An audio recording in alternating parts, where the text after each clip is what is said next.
It is 6 a.m. in the Mile High City on this Wednesday, May 14th, 2025.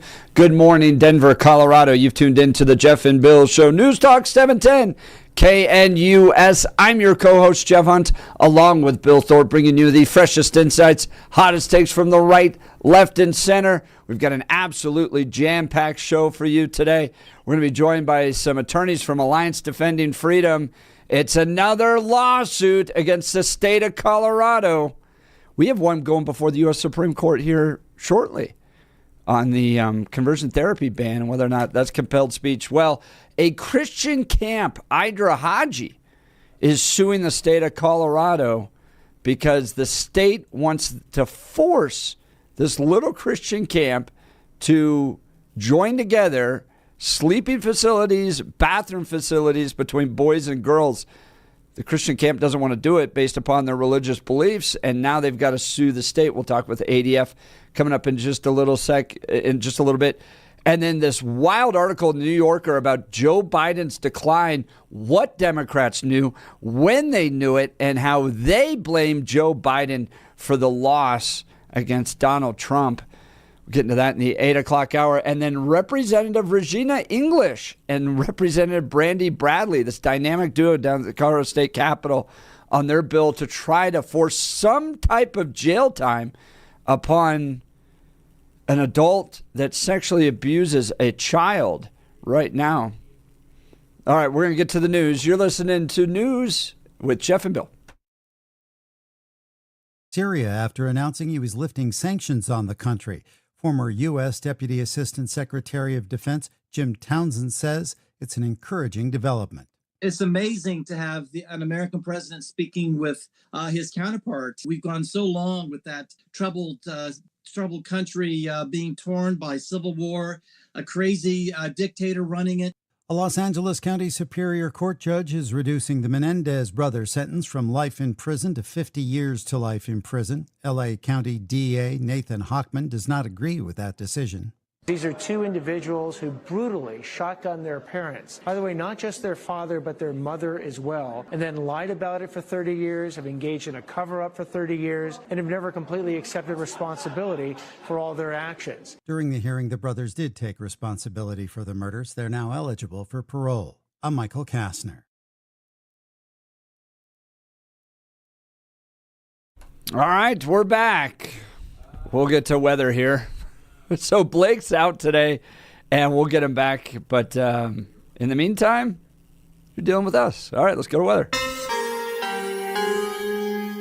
The second half of the week, we're going to be trending up. Your 710 5-day forecast. Morning temps near 50 degrees under a clear sky, and that will lead to a sunny start to Wednesday. But by the afternoon, expect increasing clouds. Highs mid-70s and lows low 40s. Afternoon and evening, widely scattered thunderstorms. Thursday and Friday can roll out some showers, otherwise partly sunny. Thursday's highs upper 60s, lower to mid-70s Friday and Saturday. Weather brought to you by Colorado's Best Roofing, reminding you to protect your home from the harsh Colorado weather. Schedule your free no-obligation roof inspection at roofingcolorado.com. Meteorologist Don Watzel in the 710 KNUS Weather Center.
Back tomorrow and it'll all fix itself. You didn't know how important Blake was to this program, but now you do. So great show, great lineup for you today. Bill and I have got some news regarding Kyle Clark today. Yes, we do. ready to announce that? Should Yeah, we announce absolutely. that now? Yeah, go right ahead, and got to keep pushing that. The entire morning, because these things are only going to be around for 3 weeks. I think is what they told us. So, yeah. 3 weeks. That's kind of important. Yeah, it took us a while to put this together, but go ahead, sir. So you want to go June 4th, June 5th, June 6th? How about June 6th? June Sounds good. 6th. So 3 weeks from this Friday. All right. That sounds good. If you remember, we noticed something when Kyle Clark would comment about us. That this army of dedicated, loyal people would come with him. And so if you got a Kyle Clark retweet or a comment, all of a sudden this horde of fans would show up and like his stuff and comment about how terrible you are if Kyle Clark gave you a little bit of a jab, that type of thing. So we were thinking, gosh, Justin Bieber has fans and they're called Beliebers. Taylor Swift has fans, and they're called Swifties. What are we going to call Kyle Clark's fans? And we did a whole poll. We asked you to comment, and then we took those comments and created a poll, and then you voted on those polls. Well, the winning term was Kyle's Karens. And I thought that was perfect. And then Bill came up with the idea of let's design some T-shirts around Kyle's Karens. But we didn't just want to be anti-Kyle Clark, because we're better than that. We wanted to give all those Kyle's Karens the opportunity to get their own shirt too. So if you're a proud member of Kyle's Karens, you can get your shirt. If you are not a member of Kyle's Karens, well then you can also get your shirt, and those shirts are ready for order, okay? All you got to do is go to kyleskarens.com. Yeah, no apostrophe. Kyleskarens.com. I don't think yeah, exactly. Yeah, no apostrophe. No apostrophe. Kyleskarens.com. Okay? And that will take you to 2 shirts you can purchase. One, I'm a proud member of Kyle's Karens. The other one, I'm not a proud member of Kyle's Karens. And here's the description that Bill came up with. Choose red, I'm not a proud member of Kyle's Karens. Yeah. Okay, red. Choose red if you prefer your journalism served with facts and not feelings. Thought that just kind of encapsulated it. Just kind of as a whole. Well done. Yeah. You don't want a lib telling you how you should think. The Kyle shirts were fun, though. Those were so much more fun. Oh, yeah. We'll get to these designs in a second. So if you are a proud member of Kyle's Karens, that's your blue shirt. Choose blue. If you consider your carbon footprint while ordering the latte and avocado toast, we have the perfect complement to your wardrobe. This isn't about fabric and ink. It's about a lifestyle, and it's time to join the club. Yeah, those are so much fun to write. So, brother, you got to describe the design on these shirts. Okay, here. So the design is basically an homage to our favorite local TV broadcaster. Now, it's not any specifics, not referencing a specific one necessarily to hold them up for ridicule, but it is kind of that idea that the broadcasters always wear a sport coat. Yes, so we have leaned into the sport coat design. You have got the outline on your t-shirt as if you were wearing a sport coat, wonderful lapels there, and then right up top it announces whether or not you're a proud member or not, and then we have Kyle's Karen. So it said, so you've got kind of the front of the shirt, imagine you're wearing a sport coat, and then right there between the 2 lapels it says, I am not a proud member of Kyle's Karens, and we kind of leaned into the old Mr. Rogers font is kind of what it looks like. So Kyle's Karens is done in that old sort of, it's a ripoff. It's not the exact same one of Mr. Rogers because that one's copyrighted, but a different one that seems similar that we liked says Kyle's Karens. So it's either I'm a proud member of Kyle's Karens, and if that, you're wearing a blue shirt. And if you're not a proud member of Kyle's Karens, you're wearing a red shirt. But boy, those blue shirts come with some extra added features, which is kind of cool. So, yeah, so it depends what you want to do. So we're only going to run these for 3 weeks. Yeah, only 3 weeks. It's a 3-week run. Get your limited edition Kyle's Karen's. Yeah, because after this, they're destroying the silk screen. They're not going to be printed again. We're not going to be able to print them again, yes. And we're only doing it for 3 weeks because of, well, we're not certain how long it's going to get the lawyers to get involved. So we're just waiting for that. Yeah, so we're just kind of waiting here. So if we do kind of a certain, so if we do a short-term run, I think we got time to get this thing under the wire. Order it now, because if there's a certain nasty gram that shows up, we may have to stop. Yeah, but they're going to be print on demand, so they're going to be go ahead and so you get your orders in before any of the lawyery people get involved. You'll still get your T-shirt. So there you go. Yep. Kyle's Karen's. Join if you're a proud member, and wear your shirt if you're not as well. And if you have a family member that maybe be a huge fan of certain TV programs that are broadcast in the evening, and that part of your family drives you nuts, now you can celebrate it with them. You can give them a gift that says you understand who they are, what they care about, and how much they love their avocado toast. It's going to be a lot of fun. So, check out kyleskarens.com. And it's on Jeff's Twitter account as well. Yep. He's got it posted there. That is the easiest way. If you're a follower of Jeff, that is the easiest way to find it. Yeah. Kyle's Karen's. All right, Bill, saw this like right as I was going to bed, and it was one of those headlines that you're just like, what? No way. What? Yeah. What? This is a shocking one.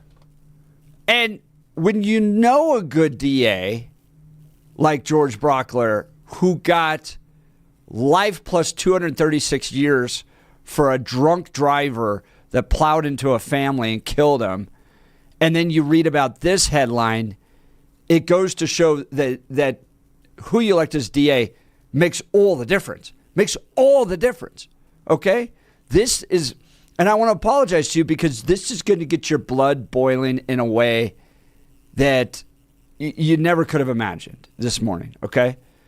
This comes from CBS 4.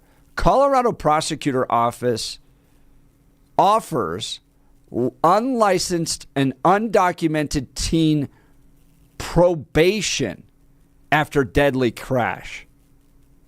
Okay? Ooh. I just listed 3 crimes. Did you see that? In the headline. 3 crimes.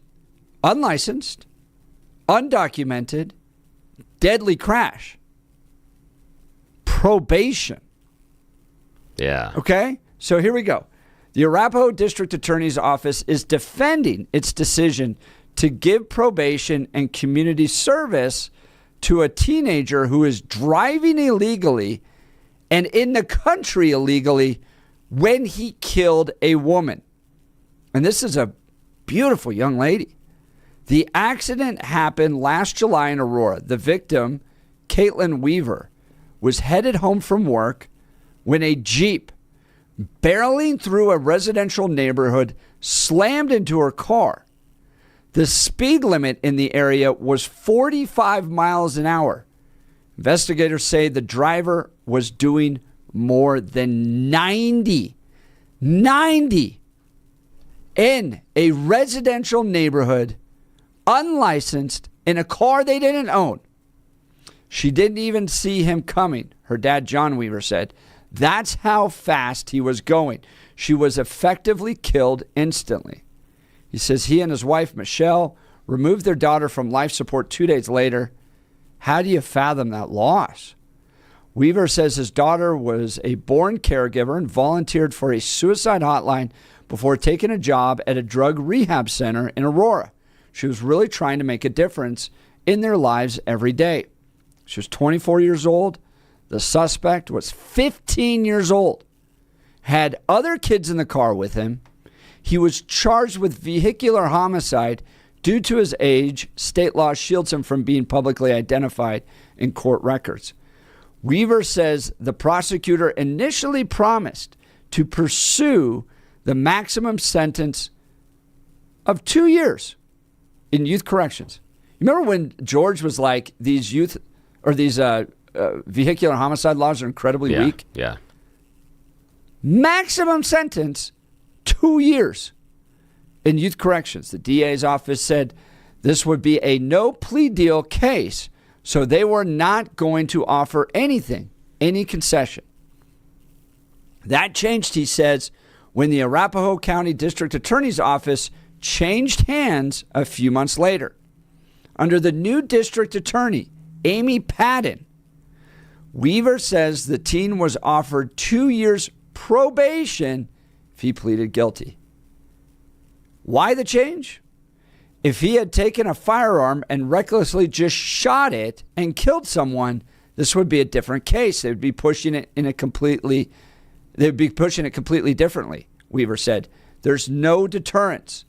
There's also no financial liability, he says, despite his daughter's medical bills, which came to nearly $1 million. The Jeep was uninsured. The juvenile's mom says he took it without permission, so she isn't responsible either. Weaver says the system is broken. Immigration and the criminal justice system and all these things landed together one day in Aurora, and now I sit here today without a daughter. An organ donor, Caitlin Weaver, continues to live on in others while the person who killed her lives free. Investigators say his mom initially planned to send him back to Colombia. Weaver says he has now filed for asylum. He had a message for him. I hope that he makes something of himself and that he remembers the chance he got, and I hope that he doesn't forget her. Arapahoe County Assistant District Attorney Ryan Brackley says an experienced prosecutor handled the plea deal without any direct involvement by the new administration. That's a bunch of baloney. A judge, he notes, upheld the deal after hearing from the family, as if that's some way to excuse this. Which family? Ooh. That's what I want to know. Who they talk to? Yeah. Did they talk to only the accused's family? They talked to the victim's family. What was that conversation? Who did they talk to? Well, he says that, I think they said that they get to some victim impact statements, but yeah. He says before any plea deal, prosecutors consider the impact on the victims and the community, the characteristics of the defendant, such as age, culpability, and level of remorse. Good God, who cares? And the goals of sentencing, including deterrence, rehabilitating the offender, treating similarly situated offenders equitably, and holding each offender accountable. How the hell are you holding this guy accountable? Yeah. Brackley says, in this case, the negotiated sentence acknowledges the seriousness of this preventable tragedy. Baloney. Sorry, I want to say a stronger word there. But what? No, it doesn't. The Weavers say the prosecutor didn't speak at the sentencing and the defendant never apologized for taking their daughter's life. So where the hell's the remorse? Yeah.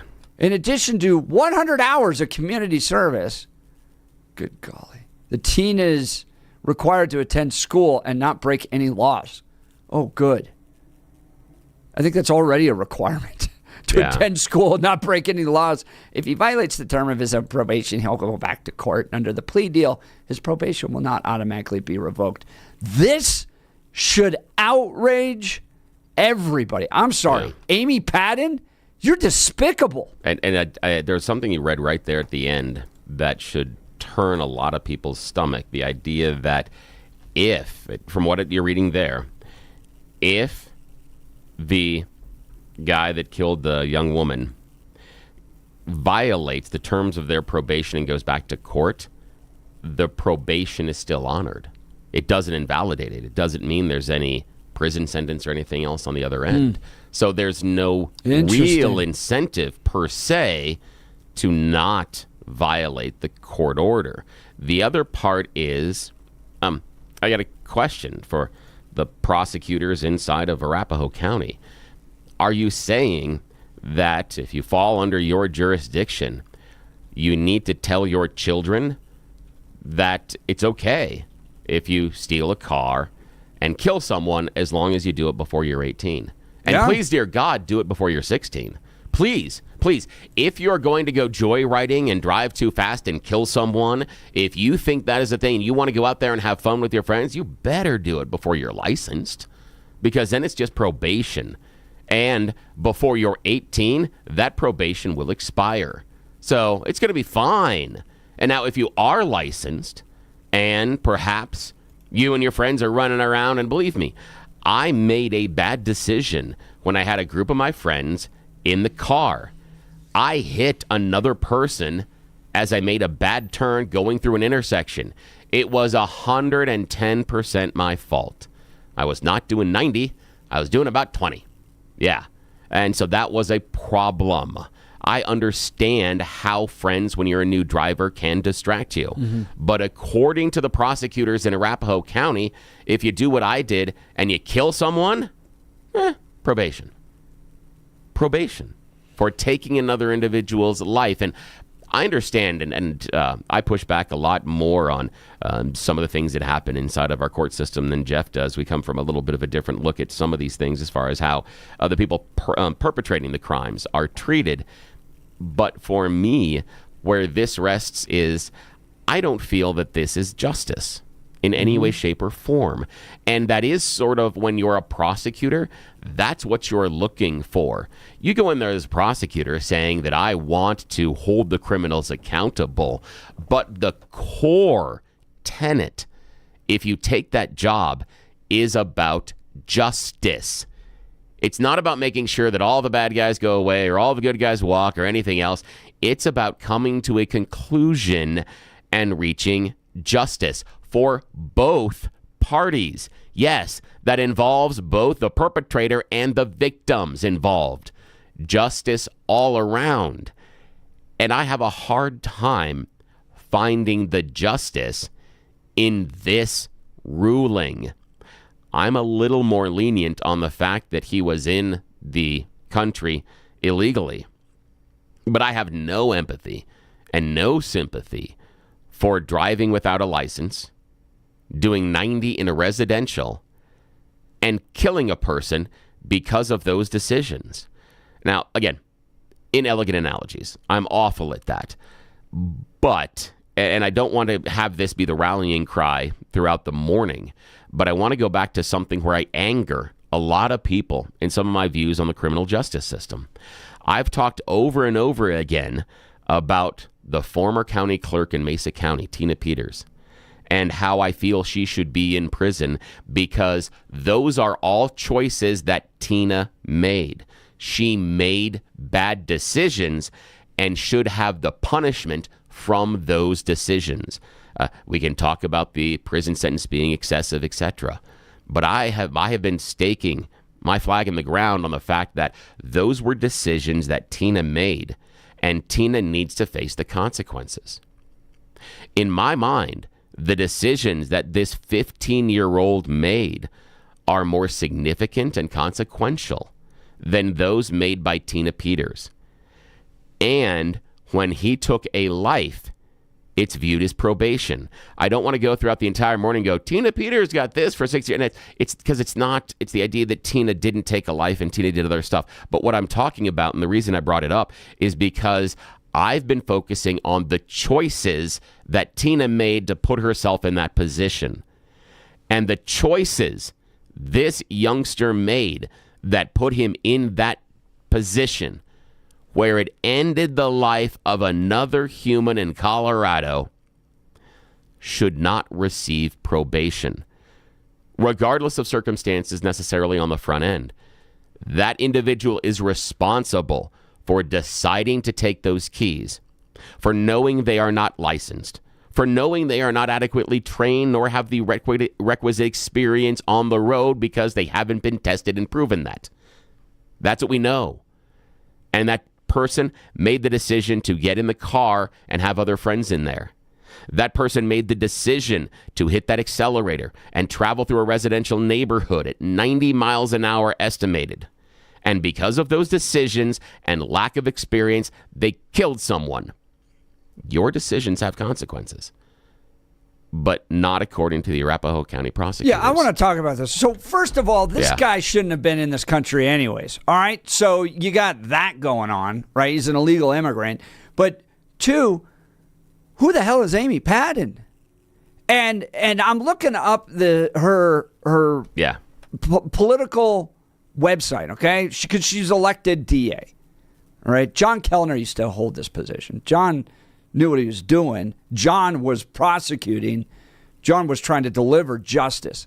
Listen to this. This is on our own website, okay? So if this ticks you off like it does me and Bill, and you live in Arapahoe County, and you voted for Amy Padden, well, I think you got exactly what you voted for, okay?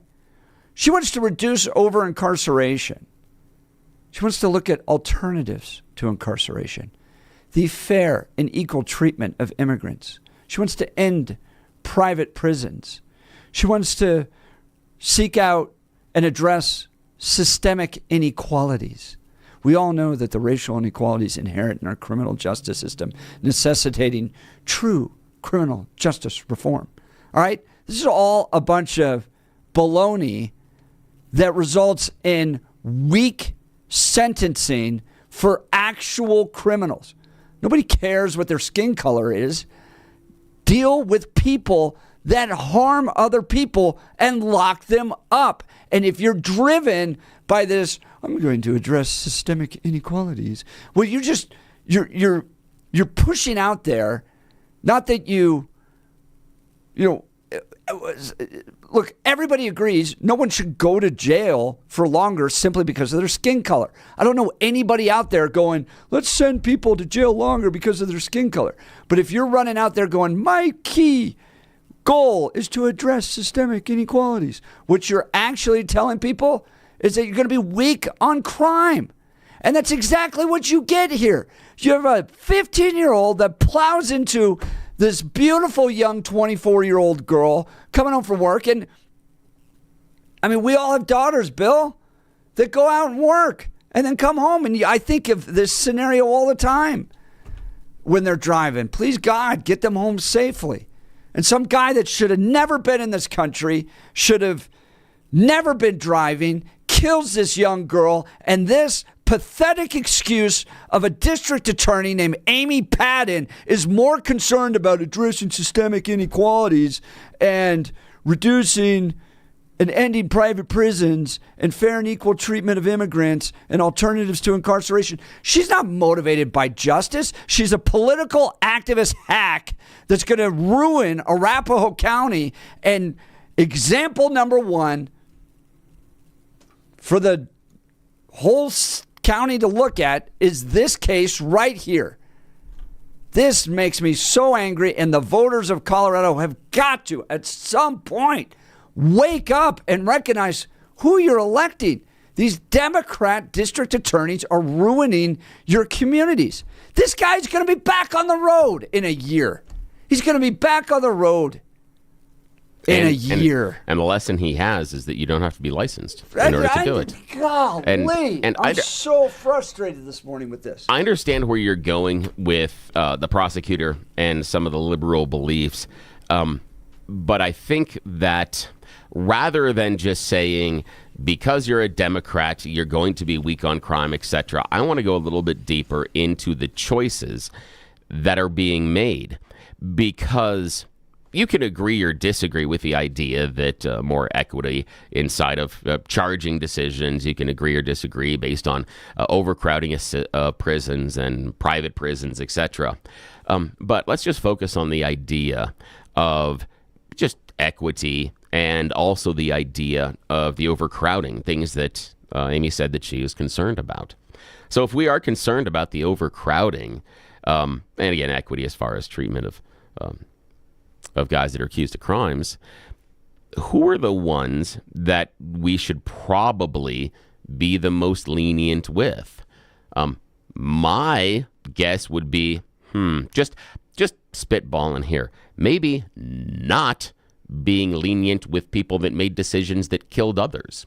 I don't think, even if you have a complete and total bleeding heart on this situation and feel that we are locking up way too many people of one type or another, or that justice isn't necessarily blind at this point, which ones would you prefer them go after? Someone that is convicted of possibly burglarizing your home, which is a serious crime. Someone that is shoplifting. Someone that maybe even broke into your car or stole your car. Or someone that made a choice that ended in the death of someone else. Even though some of those other crimes I outlined could be very personal, your house, your car, I think we can come to an agreement that death supersedes all of them, in my opinion. That when you've made choices, whatever those choices are, that end in the death of another person, that is a lack of judgment that deserves punishment. I can be persuaded to be lenient on a whole bunch of crimes as far as what they should serve in time and financial penalties. But killing someone, that's hard. That's really hard for me to think that these choices the individual made, that the driver knew would put someone else in danger. It is not a secret that driving 90 miles an hour through a residential road is risky. Even if you have only played GTA or Need for Speed, you understand that risk. And those are freaking video games, people. You know the risk. And so this child, even with their stunted growth and not fully developed decision making, does, in my mind, understand the choices. Understand the choices they were making, and these choices led to someone else's death.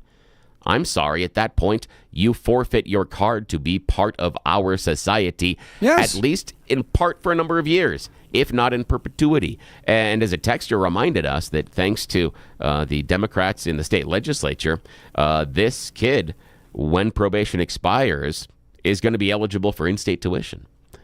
Yeah, that's great. So, and again, I appreciate the heart of the family of the victims saying they hope the kid makes something of themselves. But the issue being that you normally, when you're parenting someone, there have to be consequences for your decision.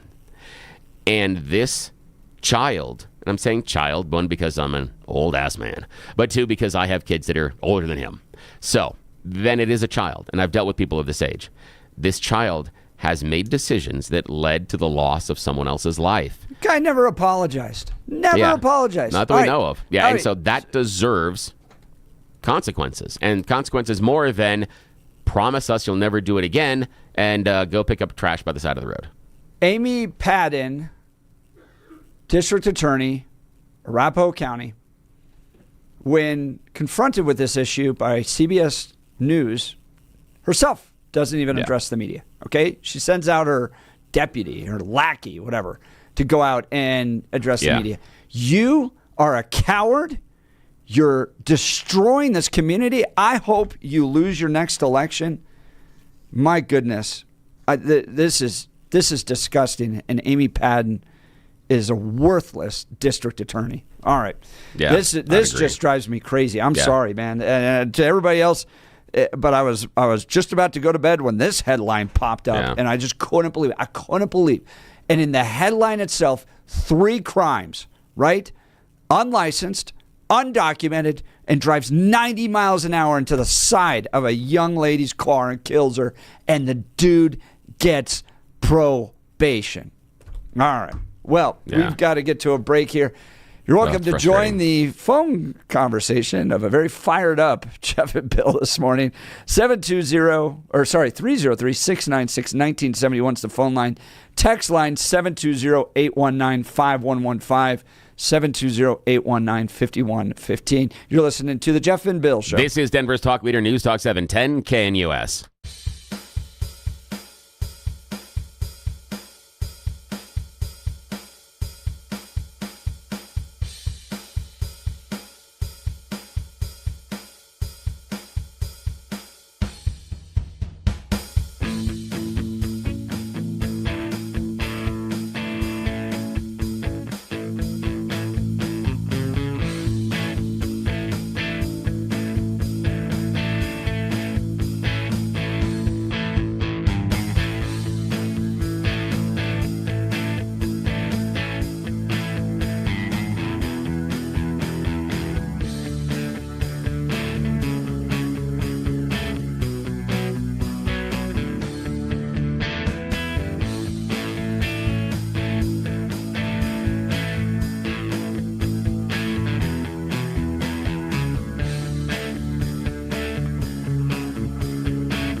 Welcome back to the Jeff and Bill Show. We'll be joined here shortly by John Decker. He's going to give us an update on President Trump's trip to Saudi Arabia, and today he's in Qatar. So he's all over the Middle East, making deals happen. Is he going to come home with a plane? Well, John Decker, White House correspondent, joins us. President Trump in Saudi Arabia, he's promoting, quote, commerce over chaos. But news of his trip to the Middle East is competing in Washington with details about a new book which looks into Joe Biden's deteriorating health. So with all this D.C. news, glad to have White House correspondent John Decker joining us. Good morning, John. Hey, good morning. Hey, good morning to both of you. Hope you're both doing well today. Yeah, this is making some news. The book doesn't come out until next week, but because excerpts have been released, it's making a lot of news. I think that this book would have been a bombshell had it been released during the course of President Joe Biden's presidency instead of 6 months or so after he left office. It's a fascinating piece I read in the New Yorker by Jake Tapper, who's the author of this book. And Jake talks about the quick decline that took place over the course of essentially about 16 months or so. He references how George Clooney met with Joe Biden, and then all of a sudden, 16 months later, it looks like a guy that had aged 10 years. So it was a rapid decline. Well, let me just correct you in terms of the timing of everything. George Clooney met with President Joe Biden at the beginning of June last year. And then at the end of June last year is when that debate took place between President Biden and former president at the time, Donald Trump, now current president. So it's just about 4 weeks later after that meeting. Really? And, of course, that's 2 months after that meeting with George Clooney is when President Joe Biden dropped out of the race for the Democratic nomination.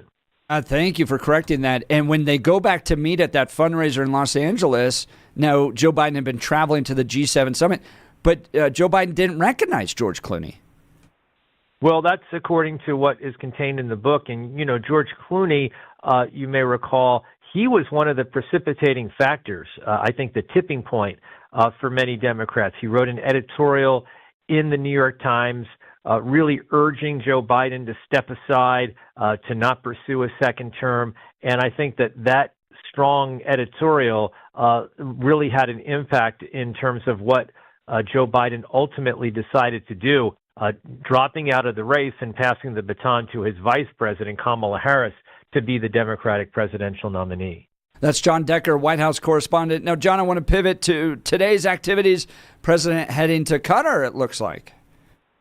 Yeah, that's right. He landed in Qatar about an hour or so ago after spending a little over 24 hours in Saudi Arabia. The meeting in Saudi Arabia was one in which he made some news that the U.S. is reestablishing relations with Syria. That's something Saudi Arabia really wanted the president to do. The president even meeting with Syria's new president, the one who ousted Bashar al-Assad, who ruled Syria for so long, taking over the reins from his father. But look, I think the president, as part of this trip to these three separate countries, Saudi Arabia, Qatar, and the United Arab Emirates, he has already announced some major investments in Saudi Arabia, and he will likely do so in the two other countries that he's visiting.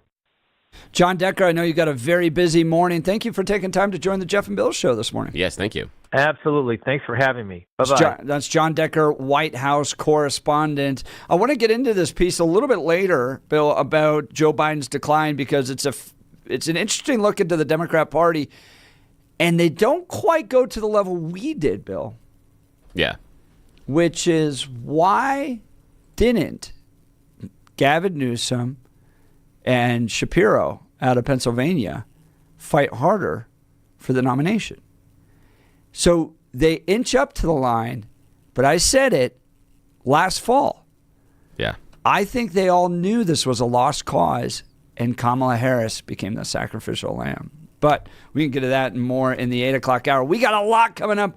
Idra Haji's going to join us. The attorneys from Alliance Defending Freedom on a new case with Idra Haji. This great little Christian camp up 285 here that's now having to sue the state of Colorado. We got all the latest news coming up, including You Choose the News. You're listening to The Jeff and Bill Show. This is Denver's talk leader, News Talk 710 KNUS.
Well, after Bill and I got our blood pressure going over some of the news this morning coming out of Arapahoe County, and I'm not even going to go back into it. All right, let's take a moment for some You Choose the News. Yes, this is going to be a palate cleanser this morning. Something we call America's favorite Freaky Radio News game show. This is You Choose the News. How does it work? I've scoured the interwebs for moments this morning to find really dumb stories about us humans, giving them even more ridiculous headlines so we can play this fake radio news game show. Now, why, oh why would we do this at 6:49 in the morning on 710 KNUS? Don't we have better things to do? Yes, actually we do, but nobody in charge has any idea we waste valuable airtime. So, this is just our little secret. And besides, if you can't grow up, what's the point of being childish? So, here we go. Alrighty.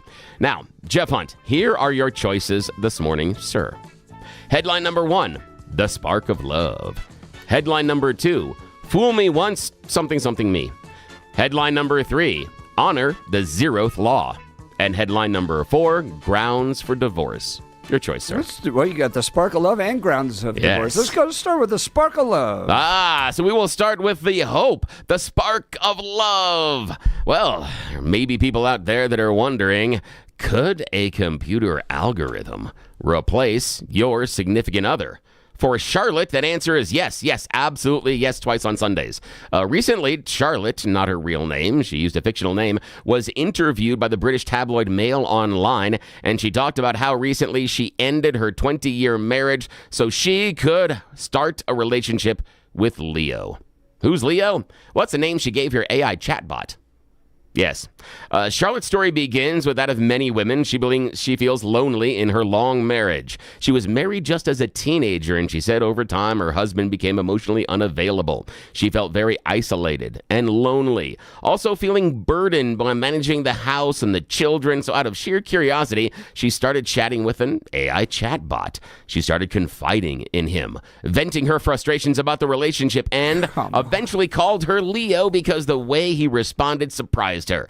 He understood everything about her. My moods, my sensory overloads, my spirals. No, he didn't. He responded with exactly what I needed, because that's what AI does. But okay, the relationship seemed to intensify, according to Charlotte, and she said, it's a real form of intimacy I've never experienced with any other human. No, it's not. No, it's not. But the issue is she's filed for divorce and has decided to seal her new union with AI Leo by a ring engaged with Mrs. Leo.exe.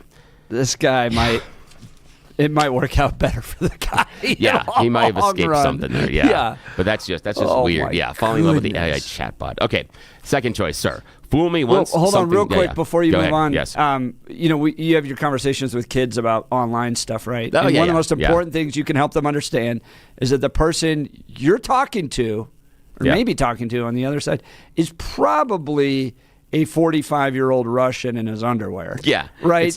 You're not talking to the person you think you are. Yeah, the issue is, and I always talk to them, it's electronic communication and there's no way of verification. Right. So that's it. Unless you know the person in the real world and then connect online. But starting connecting online, you have no idea who that person is on the other end. In this case is what yes. gets caught up with. The example that I use for my kids is like, when you get those, we get those telephone solicitor calls and stuff. You know how we just pretend a whole bunch of stuff? Yeah, and they go, it's the same thing. Same thing. Oh, I'm like, yeah, same thing. Same thing, but the other person's doing it to you. Alrighty. Okay, sir, here's your choice. Fool me once, something me. Honor the zeroth law, or grounds for divorce. Let's do grounds for divorce at this point. I like how you are closing the circle. Now, in a bizarre mix of really old traditions and, oddly enough, cutting-edge technology, a Greek woman has reportedly filed for divorce after talking to ChatGPT. Yes, it is kind of closing the same circle, but this is not a romantic relationship. ChatGPT was upset about her current relationship. Here's the story. The woman's married for 12 years, mother of 2, and turned to the AI chatbot recently developed by OpenAI to interpret the coffee grounds in her and her husband's cup. Yes, it is a new twist on the age-old art of tassography. The result, ChatGPT allegedly told her that her husband was having an affair with a younger woman and was determined to tear the family apart. We're going to go a little bit deeper into the story just for a second, because the woman has appeared on a Greek morning show, and the husband has done an interview as well. He said that, my wife's kind of often into trendy things. One day she was really into astrology. He said it took me like 12 months to convince her that stuff was fake.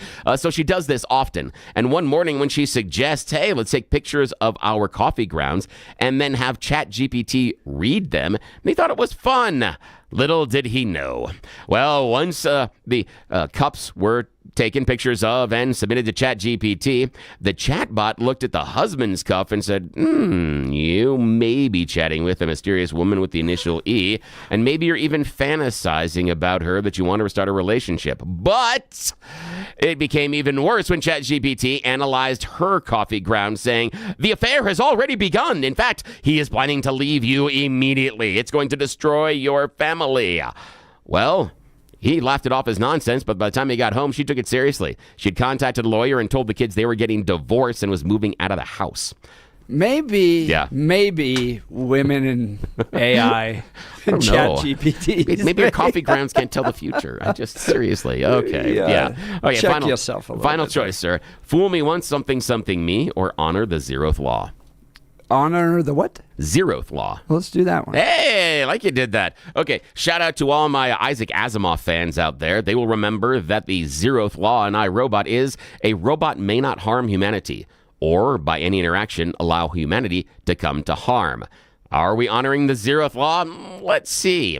Hey, you want to start a new career? You want to go out there and put your new fresh foot forward? You want to have a change in your life? Well, the person that could be interviewing for you for that job, yes, could be ChatGPT. Yes, more and more companies are now using artificial intelligence to perform job interviews. Not just looking at your resume, talking to you about whether or not you're good at the job. TikToker Leo Humphreys recently recorded some of his experience of being interviewed by a glitchy AI. The video has gone viral. And now, basically, Humphreys is a 25-year-old man living in Houston, was in the middle of an interview for his dream job when it became clear he's not talking to a human at all. It had to do with some of the questions, like when the AI said, let's circle back. Tell me about a time when it's, and then it froze. Humphrey said, that's a little strange. He didn't even know what to do. Eventually, the AI interviewer thanked him for taking the time to answer the question, despite the fact that he didn't answer anything at all. Yeah, but it's not the first time. And these women are like, that's who I want to spend my life with. There have been a number of other social media stars out there that are saying they've done it as well. They've run into AI chatbots basically interviewing them for a job. So certainly we're picking the best people, obviously. Yeah, this is going to work out well. I, for one, welcome our new robot overlords. I don't know if I think I'm more depressed now as a result of that. Then my job is done here, sir. Back Marriages are falling apart, job interviews. Oh, my goodness. All right, you're listening to the Jeff and Bill Show. 710 KNUS.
Saudi Arabia. Their talks came a day after the president announced he was going to lift sanctions on Syria. I will be ordering the cessation of sanctions against Syria in order to give them a chance at greatness. Federal Aviation Administration officials are meeting today with major airlines that operate out of Newark Liberty International Airport following massive flight disruptions. Transportation Secretary Sean Duffy is looking to cut down on the number of daily takeoffs and landings at Newark because of an air traffic controller shortage and equipment issues. We're not doing it to annoy people. We're not doing it to delay people's travel. What we're doing is guaranteeing safety. And when you have problems, you actually slow things down. The issues have led to day after day of massive cancellations and delays in the last couple of weeks. Hundreds have had to be evacuated after widespread flooding led to dangerous conditions in western Maryland. In Allegheny County, 150 students and 50 adults had to be rescued by boat from an elementary school on Tuesday after floodwaters breached a school building.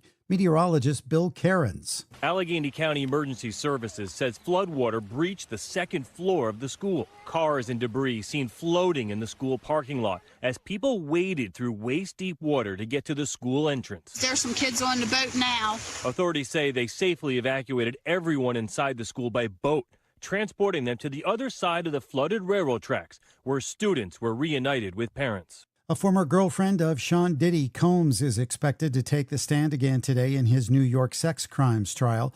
On Tuesday, Cassie Ventura claimed on the witness stand that Combs forced her to stay awake for days to perform sex acts with other men. Combs' defense says no crimes were committed. I'm Michael Kastner. Portions of the following program are pre-recorded. KNUS Denver. Your morning commute co-pilots. I knew I should have taken that left turn at Albuquerque. KNUS Jeff and Bill, sleep deprived and heavily caffeinated. All right, let's do this then. This is the Jeff and Bill Show. I don't agree with that. They don't always agree, but hey, at least they have coffee. Coffee. And each other. Good morning, Denver, Colorado. You've tuned in to the Jeff and Bill Show. News Talk 710 KNUS. I'm your co-host, Jeff Hunt, along with Bill Thorpe, bringing you the freshest insights, hottest takes from the right, left, and center. Congratulations, you're waking up in the greatest country in history. Well, I appreciate the news, the little satellite news here. It's not the same as Blake. No, and we'll get Blake back hopefully tomorrow. Yes. So. We heard the operation went well. Good. But might be a new name he's coming back under. I'm kidding. Sorry. I couldn't help myself. Just because of everything we've done on the show and number of times a topic, I couldn't help myself. I've been thinking about that for like the last 24 hours. Do I ever make that joke? Yes, I do. You know me? Blake yes, I'm going to. taking a train from Trinidad? Yeah, exactly. Back up He's taking here? a train, yes. And again, no, he's not. But yes, if you know me, of course I have to do that. Of course I have to. In just a little bit, we're going to hear from Alliance Defending Freedom, ADF Senior Counsel, because, golly, Colorado at this point is like... So... Our progressive lawmakers know exactly what they're doing, okay? They want to push the progressive policy worldview as far as they can, knowing that good organizations like Alliance Defending Freedom will come along to defend Coloradans' rights, and it'll take 5-10 years to work through these court cases like Jack Phillips. But they want to see how far they can push these laws and policies. They know exactly what they're doing. And one of those laws and policies is to force Christian camps to intermingle boys and girls in bathrooms and dormitories. And Idra Haji, this great Christian camp up in Bailey, up 285 there, is suing the state in order to try to protect their religious rights. The religious freedom rights to have private facilities with members of the opposite sex, right? And have those different. So another lawsuit. I mean, we have one now. You had Jack Phillips, Lori Smith. We have this conversion therapy ban that's heading up to the U.S. Supreme Court. Now this one. You have the Elizabeth School District. Oh, boy. And what's important for you to understand is that the Democrats know exactly what they're doing. This isn't just, oh, golly, we passed a law that all of a sudden is unconstitutional. We had no idea. They know what they're doing. And it requires good organizations like Alliance Defending Freedom and good Christian organizations like Camp Idrahaji to fight back against these in order to defend your rights to live in this state against this radical progressive agenda. So we'll get into that a little bit. But Bill, Major League Baseball reinstates Pete Rose and shoeless Joe Jackson, making them Hall of Fame eligible. This is from the Associated Press. Pete Rose and shoeless Joe Jackson were reinstated by Baseball Commissioner Rob Manfred on Tuesday, making both eligible for the Sports Hall of Fame after their careers were tarnished by gambling scandals. Rose's permanent ban was lifted 8 months after his death and came a day before the Cincinnati Reds will honor baseball's career hit leader with Pete Rose Night. Manfred announced Tuesday he was changing the league's policy on permanent ineligibility, saying bans would expire at death. Major League Baseball said 17 individuals had their status changed by the decision, including all 8 banned members of the 1919 Chicago Black Sox, former Philadelphia Phillies president William Cox, and former New York Giants outfielder Benny Koff. Bill, I'm not a fan of sports gambling. I think it's terrible. I think it's terrible for the people who engage in it. It's theft, right? If you think that casinos are some charity that want to give away money, no. This is all about taking money, primarily from young adolescent males, putting them into debt. I think it's so stupid to bet on sports. I oppose the idea of sports gambling here in Colorado. So on that end, I think it's bad. I think for the players, it's bad. And you're going to see these scandals continue. But a ban that continued into death for the Hall of Fame and those types of things, and especially in light of what we talked about in the 6 o'clock hour, where you can be an illegal immigrant, unlicensed, steal your parents' car, and drive it into the side of a young lady's car, killing her at 90 miles an hour, and get probation. And these guys get not just a lifetime ban, but an afterlife ban. This seems pretty reasonable to me to finally turn this around. Your thoughts? Yeah, the problem I have, again, when we talked about the man earlier who is going to face probation for killing a 24-year-old, despite the fact that he was an unlicensed, unregistered driver going 90 miles an hour through a residential area, made bad decisions, and it had consequences in perpetuity. But according to the Arapahoe County Prosecutor's Office, the DA, that's just probation. Just probation. For me, I do believe there are consequences for your decisions. And all of us in life have to deal with the consequences of our decisions, from the food we put in our bodies to the time you go to sleep to the life partner you choose to your chosen career path and a whole bunch of stuff. And choices do impact your future. And I feel that one of the best lessons inside of professional sports about the impacts of doing something that is illegal, like gambling, and especially gambling on the sport you're playing in, and even on the team you are playing for or managing or coaching, is the idea that if you're one of the best ever, you're still not going to be remembered as one of the best ever. So it's the idea of, yeah, you can go out there and you can be absolutely fantastic, but if you break these rules, we're never going to honor you because you violated the code. It's kind of funny. There's a joke that we have inside the family that, because there's 6 of us, and you understand this problem, Jeff, going out in large public gatherings where there are 6 of you. So we have this idea that we talk about living by the pirate code. Don't get left behind. So the idea is we'll sit there and go, where'd so-and-so go? And then one of the kids goes, pirate code, let's move. Hang on. But that's the idea, is that there is a code inside of professional sports and inside of baseball. And one of them is don't gamble on the teams you're managing, the teams you're playing for. Pete Rose violated that. And I'm okay with, because of that choice, he's never allowed in the Hall of Fame. But, time can heal all wounds. And what I'm worried about is that this kind of tells baseball players that any rule is okay to be broken. It's okay later on in life, because even if you're breaking major rules that we really, really disagree with, eventually after your death, you can still be honored in the Hall of Fame. You don't get to see it, but still, your bust will be there. You'll be measured, and that's I just dislike it. Do you think the punishment fits the crime? Because, like, Pete Rose towards the end of his life is like literally sitting in a strip mall. Yeah. In Vegas. Yeah. Signing autographs for like $5 a pop. Yep. Like, ruined. It kicked out of the league. No real job prospects afterwards. Yeah.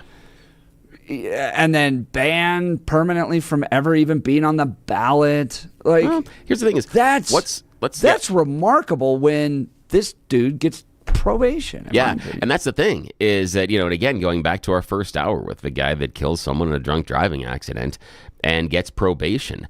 Now, the question I have is... We don't know he's drunk, though. But. Oh, I'm sorry, not drunk. Sorry, yeah, that's right. Because I'm thinking of the other one that we had, George Brockler, yesterday. Thank So God I'm putting the for two George of them Brockler, together. Yeah, by the so way. and that's and I was going into, and where I was going with that is the difference is how was each jurisdiction had handled them. That in one jurisdiction, one group said that killing someone, not even drunk, that killing someone, which is actually, in my mind, makes the crime even worse because you had all of your faculties. There is an idea that I have impaired myself, and so I made bad decisions. I'm not going to excuse you from it, but I do believe that that does qualify some of the reason as far as you make those decisions. I'm still going to hold you responsible for them, but still. But here, inside of Arapahoe County, it's just probation for killing someone. So that young driver that is responsible for the death, what is the lesson and the impact on their life? Probation. By the time they're 18, basically there's nothing going to be left on the record. So, but now for Pete Rose, the consequence was it ruined many aspects of his life. So which one, if you're a kid, which one have you learned from our society is more dangerous? It's betting on the game you play in rather than getting behind the wheel of a car and taking someone's life. It's weird, but if you look at that, and so, I do think it's necessary. The punishment does fit the crime, because if you want to tell kids, no, you don't bet on the sport that you're playing in as a professional, and you better not ever bet on the team that you are playing on or managing, this is pretty effective. This is just, nope, we're just going to wipe you out. Yeah. But even, so all they did was change it to, you could end up on the ballot after you die, so you're going to live a miserable life. Yeah. And again, and the thing is that and so do you think that's fair? Like to go into perpetuity for all time's sake? Oh, yeah, absolutely. Yeah, because the idea is your legacy. And so the idea is that now Pete Rose's legacy is going to be restored. Because people will forget after the fact, after a number of years, they'll forget about the betting scandal and everything else. It'll be more about, because when the induction in the Hall of Fame, they're not going to go, oh, yeah, and look at all the stuff when he was betting. They're going to ignore that. So it's going to change how he's viewed. And yes, absolutely. Because you have, everybody refers back to the Black Sox scandal. Everyone in baseball. And remind me what that one was. Basically, they were a number of players on the Chicago White Sox were persuaded to throw the World Series. That's just a thumbnail sketch. Yeah. So based on payoffs and money and stuff like that, they were persuaded to make some errors, do some things, not play as well, some other stuff. Longer story, but that's the issue, is they just threw the World Series for financial gain. And forever, even coming up, we talked about the idea of that scandal, that it was held up as this is what happened. These people have been not allowed. They're almost a persona non grata inside of the league because they did this. Now the league is saying, well, after a while, we're cool.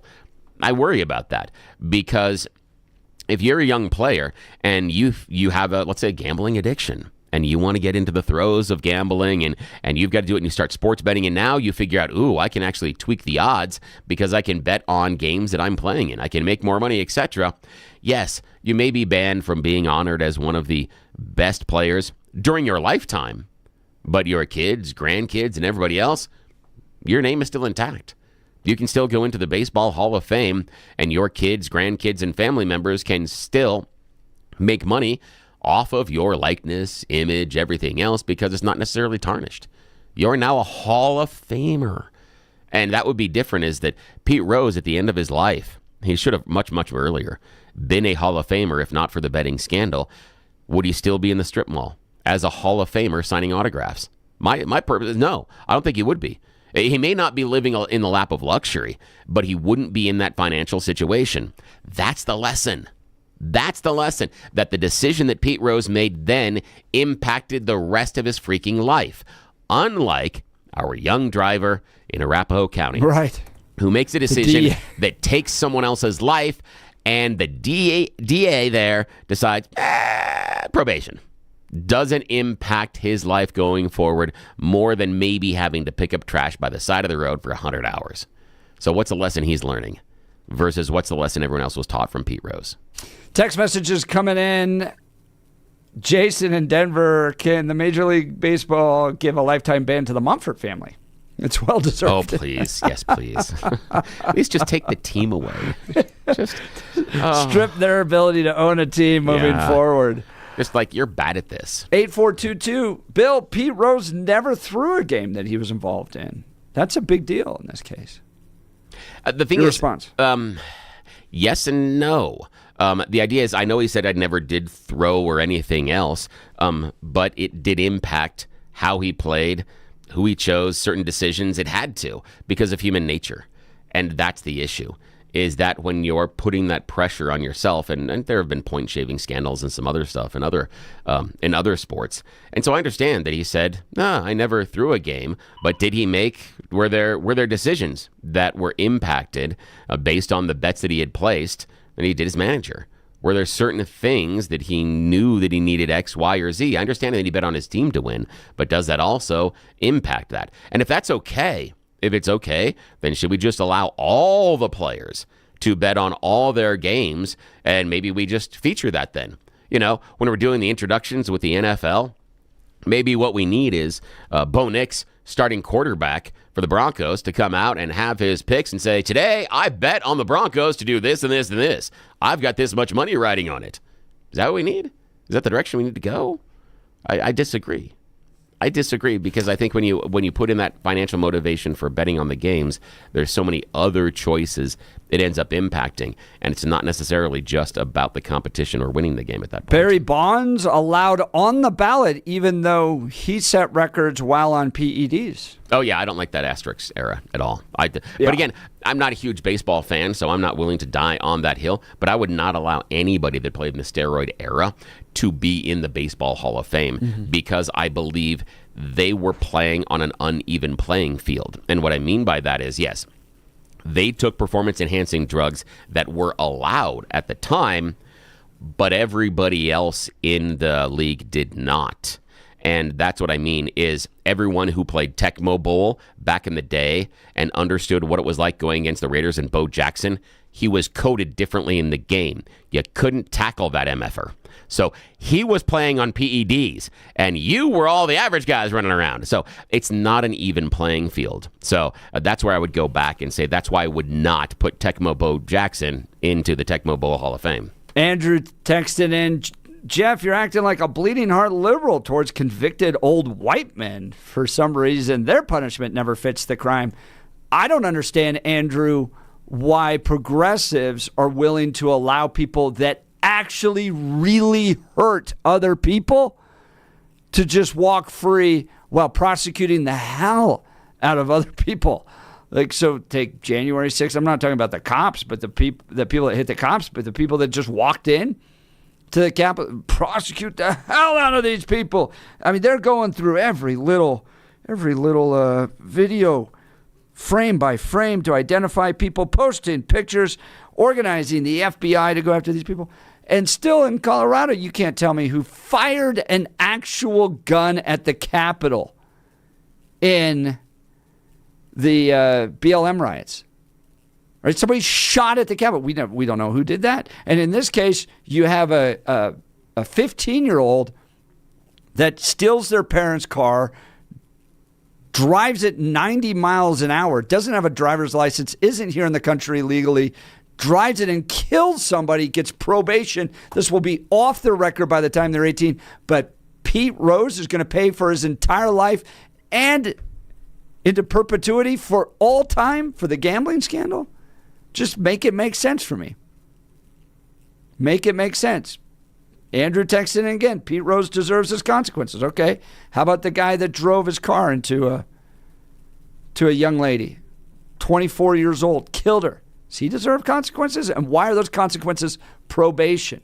Help me understand that, Mr. Andrew. Yeah, the weird thing is that if, The weird thing is that if Pete Rose had just lost his license and then drove recklessly through an Arapahoe County neighborhood and killed someone, probation. Yeah, and he'd be on the ballot. Yeah, he'd and he'd be on the ballot. On the ballot for yes, exactly. So the idea of killing that's someone. All of it. Okay. I mean, just make it make sense with me. Yeah, it doesn't. But again, it's because it's the gambling. It's the fact that he placed money on teams that he was managing. I'm not okay with that. I'm not okay, even though he was betting on his own team to win. I'm not okay with that. I'm not okay with you betting on your own sport. What are your general thoughts on sports gambling? Because you know where I stand. I think it's terrible. I dislike it, but I'm not willing to outlaw it because I do believe that you are allowed to make your own choices, and whether those be good or bad ones, I'm going to give you the freedom to do so. And that's difficult for me because I know how hard it is. I also think that it changes how you view sports and how you interact with them. I think that in part it takes some of the childhood joy out of it because you have so much money riding on it at times. I think it also... I don't know. I'm worried that it is going to become too ubiquitous because even now you can bet in game. So the apps are even telling you, hey, bet on this happening, and the where I see this going is that eventually the leagues are going to need to have a piece of the action. And so the leagues are going to be involved in the betting. And that scares me because imagine if at the beginning of the Super Bowl that all of a sudden the TV lit up and said, is so-and-so going to throw a touchdown? Or will this attempted run be for a first down? Will it be a run or a pass? Bet right now, and you can just click on your screen. That's what I'm worried about as the leagues go in that direction. I really don't like the addiction aspect of it when you start to pull in when you mix addiction and corporations that have an incentive to capitalize on that addiction. That's going to be a real problem. Bill, I love this when we get phone calls from legends like Peter Boyle's listening to the show, wants to jump in on the conversation. Good morning, Pete. Yeah, good morning, Pete. You know the Pete Rose story a lot better than we do. Really well. Pete Rose changes baseball. When you stop and think about Paul Hornung and Alex Karras and all those guys that are in the Football Hall of Fame and in the NFL Hall of Fame, they bet. They bet on the league. If you remember, they got suspended. What Pete Rose's mistake is he lied to the commissioner. Most of baseball historians that I respect, when they brought him in, and if he'd have said, yes, I bet, they would have left him alone. And he would have gotten into the Hall of Fame. Remember, he's not a sophisticated guy. He's not educated, didn't play college ball. He came up off the Ohio River. His dad, they called Big Pete. His dad was a rough and tumble, raw bone guy, played semi-pro. Pete Rose was Charlie Hustle. And at the same time, it was the last glory days of baseball. Curt Flood goes out. I mean, there's so much going on in Major League Baseball. I believe that he belongs in. Remember, he ends up in Vegas. He's a greeter, and then they catch him with a young girl. I mean, the guy's not... he's not the stalwart Jeffy. He's not the stalwart Billy. They catch him with a young girl. He ends up, as I think I heard Jeff say, signing autographs in shopping centers. But I tell you what, there was no more hard-nosed guy. Ty Cobb is in the Baseball Hall of Fame, and I like Billy when you're talking about the Black Sox scandal. Well, that was Arnold Rothstein, who they rigged the World Series, and then they screwed the players themselves, and out of it came Shoeless Joe Jackson, legitimately maybe the greatest ball player that ever lived, And as they said, Ty Cobb walks into the grocery store, and behind the counter is Joe Jackson, who no longer is able to play. And Ty Cobb said, that's the greatest ball player that ever lived. And that was Joe Jackson. The Black Sox changed everything. Mountain Landis comes in, and Pete Rose just catches it in the neck. Had he just told the truth, fellas, he'd be in the Hall of Fame today. So I'm glad to see it. I mean, I really, the cork bat guys and the steroid guys, Pete Rose never did anything like that. He just played. And he never played college ball. Remember, he is not a sophisticated, well-educated guy, and he is a gambler. He's got the addiction. And I've been around one or two people that are habitual gamblers. They're called sick gamblers, and that's what Pete Rose was. Yeah, he was, and it's sad. And the thing for me, I guess, there are times in which if you're going to put someone in the Hall of Fame, and I understand the issues with the NFL Hall of Fame, there are a lot of people in all Hall of Fames, but I disagree with it. And that's what I have an issue with, is that I believe the Hall of Fame should, in many ways, be held to a higher standard. You and I, both professional wrestling fans, we know the WWE Hall of Fame is just the Vince McMahon likes you club. I mean, it doesn't even have a physical location. Oh, yeah. I mean, and Vince is trying to dog out now what he's in, esoteric, but we lost Sabu just between you and I. Yes, we did. Sabu died, and it was really hard. I love Sabu, but back to Jeffy's point, I don't know. The Hall of Fame is about your ability to play, and if you start judging people like the Boxing Hall of Fame, oh my heavens, there's some. That's a great point. That's a very good point. Oh man, I mean, Mike Tyson had a private life that was just absolutely terrible. And Mike Tyson legitimately is maybe in the top 10 great heavyweights of all time. Could the critique be, and we've got to run here, we've got an interview coming up, Pete, but could the critique be it's not about your ability, but what you do for the game in general? And when you look at what Pete did, he harmed the game. Your thoughts? Yes, he did. He harmed the game because he lied. And if anybody thinks that he's the only guy that ever put down a bet, and remember Pete Rose, I heard Billy say this, and it's true, he never bet against his own team. He never threw it. He never threw a game. Well, he only bet for them to win. Yeah. The debate will continue. The debate will continue because he'll now be on the ballot. Pete, thanks so much for chiming in. I love you guys, man. Thanks. A great show, fellas. I'll see you later this morning. All right. We got attorneys from Alliance Defending Freedom coming up on the latest lawsuit against the state from Christians. You're listening to The Jeff and Bill Show. This is Denver's Talk Leader, News Talk 710 KNUS. 710 traffic. Huge backups this morning trying to get through the downtown area. Stay off of South and I-20. This report is sponsored by Rapid Radios. Rapid Radios are instant push-to-talk walkie-talkies with national LTE coverage. Go to rapidradios.com and you'll get up to 60% off free UPS shipping. Add code RADIO.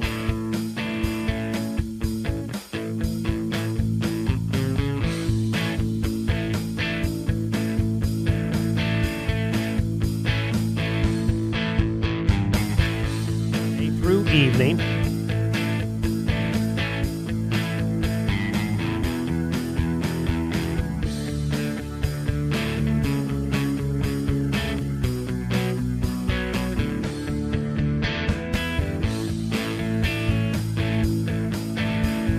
matter whether it's getting.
Welcome back to the Jeff and Bill Show. Headlines coming from our friends at Alliance Defending Freedom, Camp Idrahaji Association v. Roy.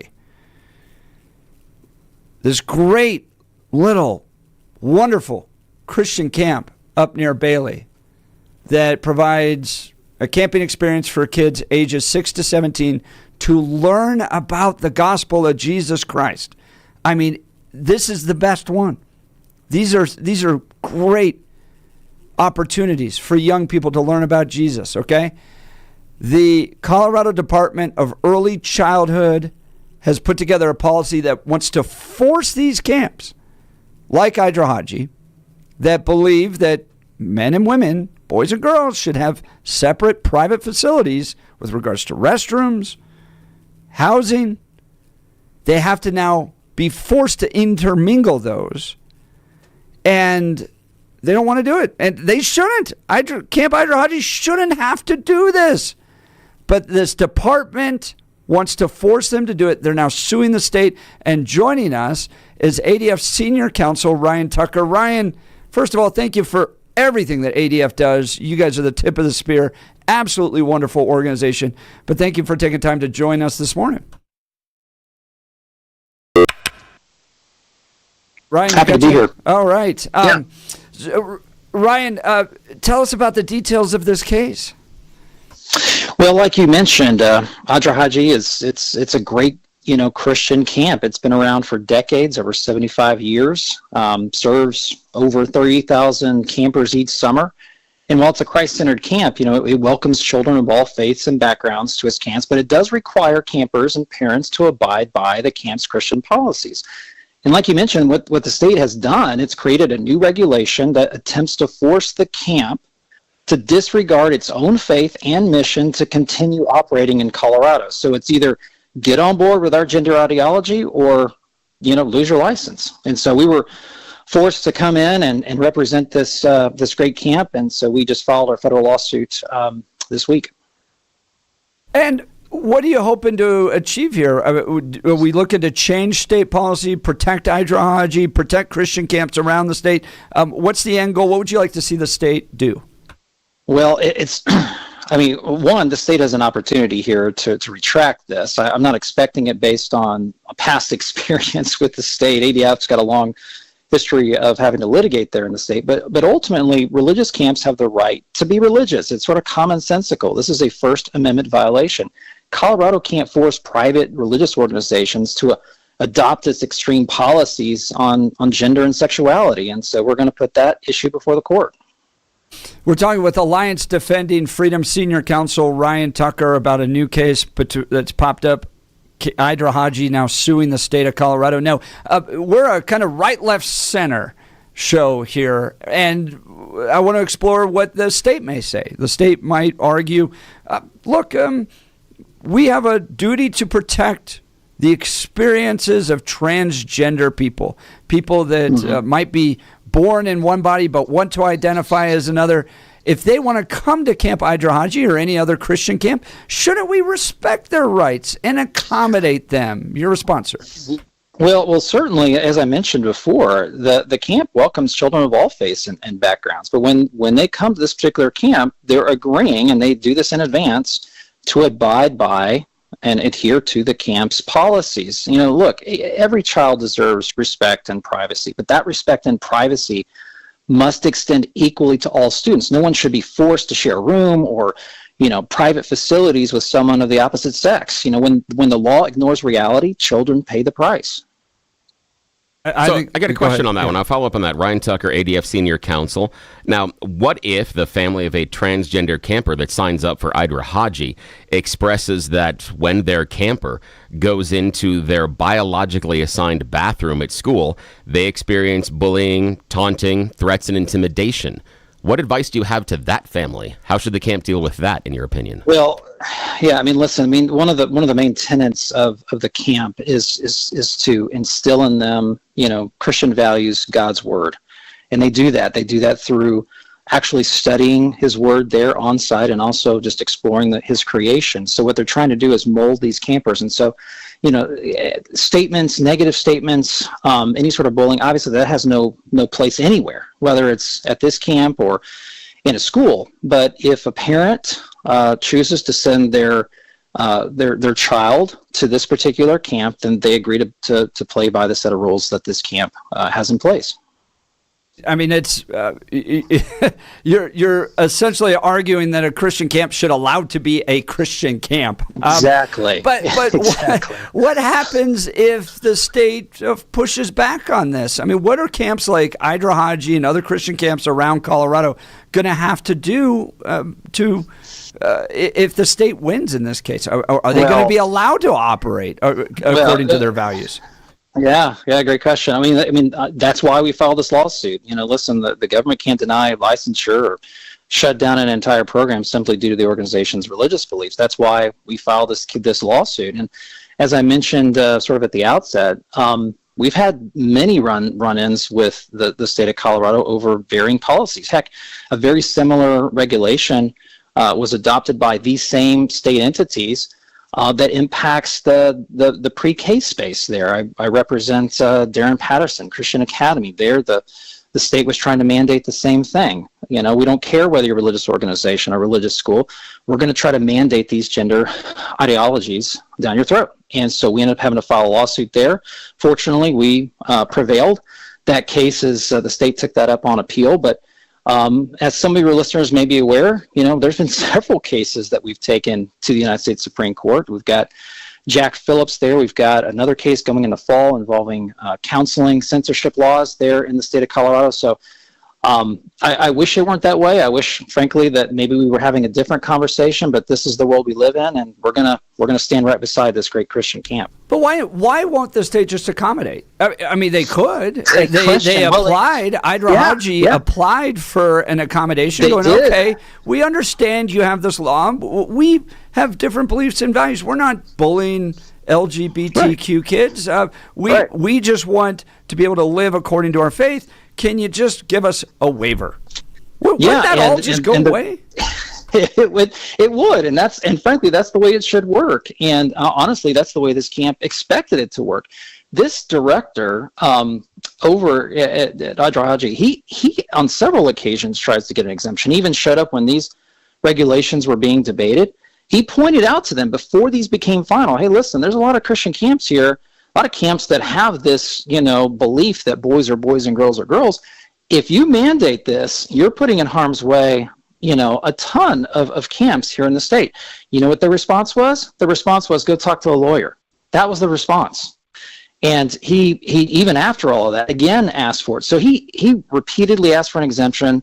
The state told him no. And so he was left, the camp was left with no choice but to file a lawsuit. Now, I got a question about the idea there, Ryan Tucker, ADF Senior Counsel, when we talk about the idea of Idra Haji applying for an exemption or an accommodation for their religious beliefs. Could we turn that 180 degrees and say, could Idra Haji accommodate someone's transgenderism and the idea they could make accommodations at that camp? Would that be a reasonable request in your mind? Well, I mean, certainly not in these private spaces. I mean, we can't have. I mean, think about it. They have backpacking trips that they do. So obviously, you've got close accommodations. I mean, does any parent, whether they're religious or not, really feel comfortable putting a boy and a girl in the same tent or in the same private space? I think common sense tells us no. So, the way that they try to love on these kids that may be struggling with their sexual identities, say, listen, come on over here. But when you arrive, again, you've got to follow our particular policies. But on that camping trip, could the transgender camper be in a single tent? I mean, again, I'm talking about accommodations. You seem to be looking at the idea of the camper has to assimilate and is treated as the same. Right. And that's why I'm just pushing on accommodations. And the only reason I'm doing that is because I'm asking the question based on the idea that Idra Haji was asking for an accommodation. So I'm just wondering if it goes both ways. Yeah, well, when you've got camps that last 5 days, you've got kids that are staying in overnight accommodations there. And, it's they simply don't have the facilities to have, nor would I think even, someone in that community think that was right. I mean, they're saying, listen, we want to we believe that we are members of the opposite sex, and obviously the belief there of this organization is that, as Genesis outlines to us, God created males, God created females, and not a spectrum in between. So, you've got restroom, you've got showering facilities. It's simply untenable, impractical for this camp to do and segregate, if you will, those types of facilities. Yeah. And one's the state. One's a state law that is forced upon everybody, and they're asking for a small accommodation, and the other one's a private little camp up in Bailey. Not only do they not only do they have issues, just physically doing that, nor do they have to. My goodness, this is a religious camp. This is a religious organization. The First Amendment protects them. So if this is their belief, which it is, then the government doesn't have the right to force their own ideology down their throats and tell them that if you don't get on board, that we're going to shut you down. Yes, and I do agree that I don't agree that the state should be able to force them in this case. I do support the decisions of Idra Haji. The question I have, though, is that I feel that it might be more honest for Idra Haji just to say, we don't want trans campers. We are not going to accommodate them. We're not going to. But that seems to be more honest. That's what we're looking at. That's definitely not their heart. I mean, as I said at the first, it's a Christ-centered camp, but it welcomes children, again, of all faiths and all backgrounds to its camps. It doesn't require a certain thought or beliefs, but they want to be, welcoming to everybody because they want to share the love of Christ with them. Yeah, but again, that's welcoming up to a point. And that's the issue. And again, I'm saying they are fully capable and they can make that decision. But again, we need to acknowledge they're going to be accommodating up to a point. And again, their camp, they can do that. And I support them doing that. It's a great camp. I know people that have gone through it. It is a fantastic camp. I would never want them to be shut down. But I think that in the conversation, we need to be honest that their accommodation only goes up to a certain level. And that's fine because there are other camps you can choose. That's fine. Again, the state's wrong. But I look at the idea that. But what is going to be the impact on all these Christian camps? I mean, this is a threat not just to Idra Haji, but have you heard from Young Life? Have you heard from Navigators? I mean, Colorado is known for having all these Christian camps. This is going to threaten all of them. Yeah, if you we probably don't have time to go too deep into legalese, but if you're classified as a children's resident camp, so if you have camps that are, say, over 3 days, then you're subject to these licensing requirements, barring some exemption that the state gives you. And obviously, in this instance, we requested one. We didn't get one, so if folks were listening, wondering whether they, have a situation on their hands for the summer, it's you have to look at each specific instance. But here, certainly, this camp did not get one, and I do think, to your broader point, I think this will obviously have an impact throughout the state. I think this is a direct threat to the ability of Christians to visit Colorado and have these types of camping experiences. This is another example of the state seeking to drive its agenda. And I don't know how many times we have to have these cases. It's over and over and over again. Jack Phillips, Lori Smith, now this conversion therapy ban, the case of you representing the Christian school as well. It is over and over and over again that Christians, people of faith, of any faith, are having to stand up against an overbearing state. Alliance Defending Freedom is doing a great work. And guys, you got to check out this camp, Idra Haji. It is an absolutely wonderful summer camp for kids ages 6 to 17. If you want them to hear the gospel of Jesus Christ, to be transformed, and then to support a camp that's willing to stand up for our religious freedom rights, that's Idra Haji. It's short for I'd Rather Have Jesus. IDRAHAJE.org. That's IDRAHAJE.org. Idra Haji, great camp. Check them out. Week-long camps all summer long. Hey, Ryan, thank you so much for taking time to join the Jeff and Bill Show. Yeah, thanks a lot. Appreciate it. Thank you guys for having me. Appreciate it. All right, we'll continue. You're listening to the Jeff and Bill Show. This is Denver's Talk Leader, News Talk 710 KNUS.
Welcome back to the Jeff and Bill Show. Great conversations with Alliance Defending Freedom, a new lawsuit against the state.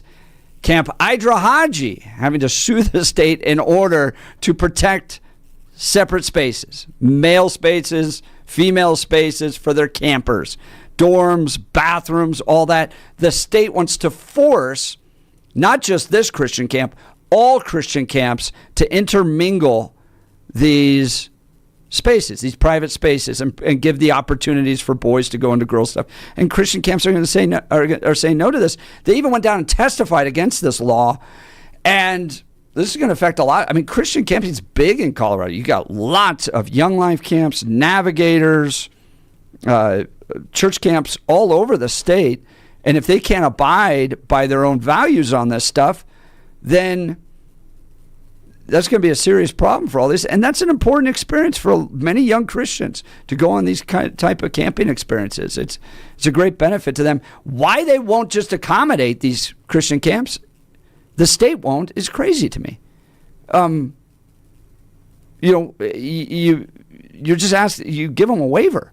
If there's progressive camps that want to go intermingle boys and girls, okay. And if you're a parent that wants to send your kids to those camps, you have the right to. These are Christian camps that want to present a particular worldview that the state is rejecting and is willing to, by the force of law, punish them. I think it's unacceptable. All right, I want to talk to you about our friends over at L&L Heating and Air Conditioning. Today, 73 degrees.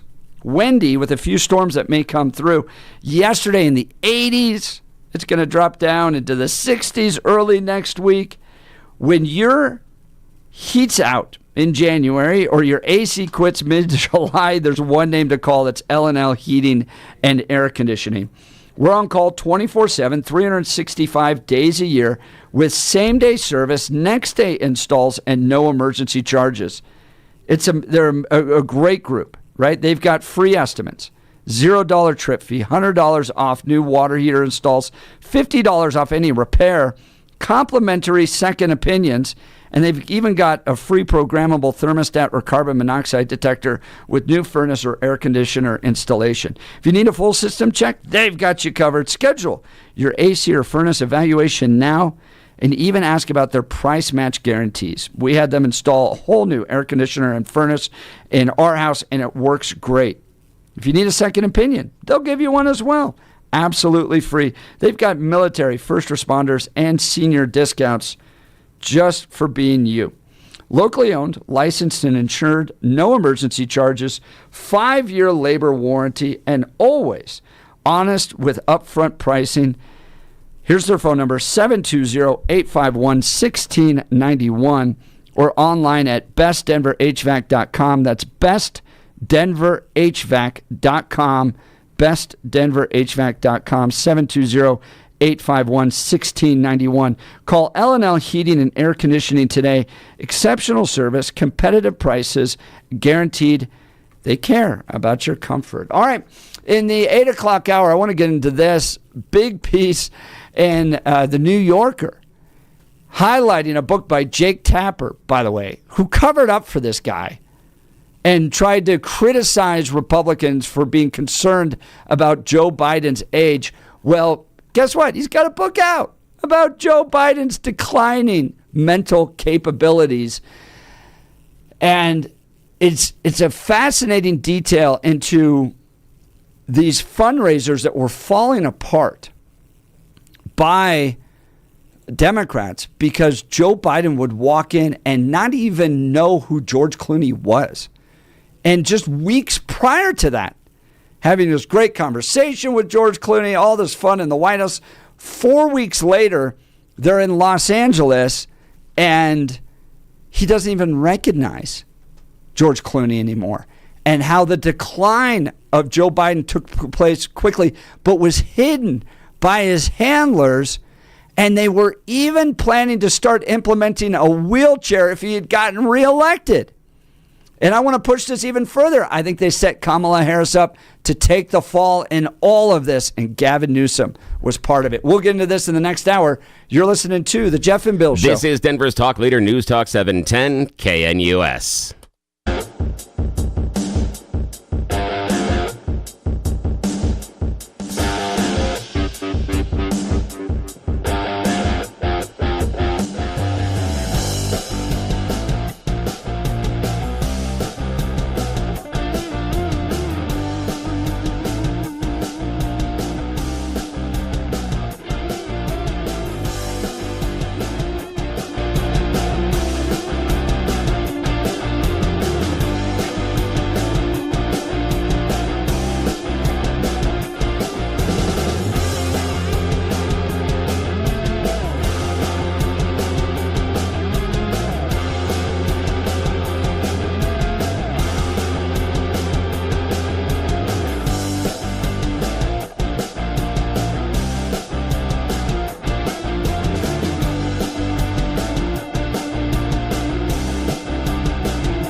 10 a.m. in the Mile High City, a little after 8 a.m. on this Wednesday, May 14th, 2025. Good morning, Denver, Colorado. You've tuned into the Jeff and Bill Show. News Talk 710 KNUS. I'm your co-host, Jeff Hunt, along with Bill Thorpe, bringing you the freshest insights and hottest takes from the right, left, and center. This is an interesting one. The New Yorker, on a little insight into Jake Tapper's new book. They published kind of a preview of what his book's about, but how Joe Biden handed the presidency to Donald Trump and the infighting that's taking place into who to blame during the last election.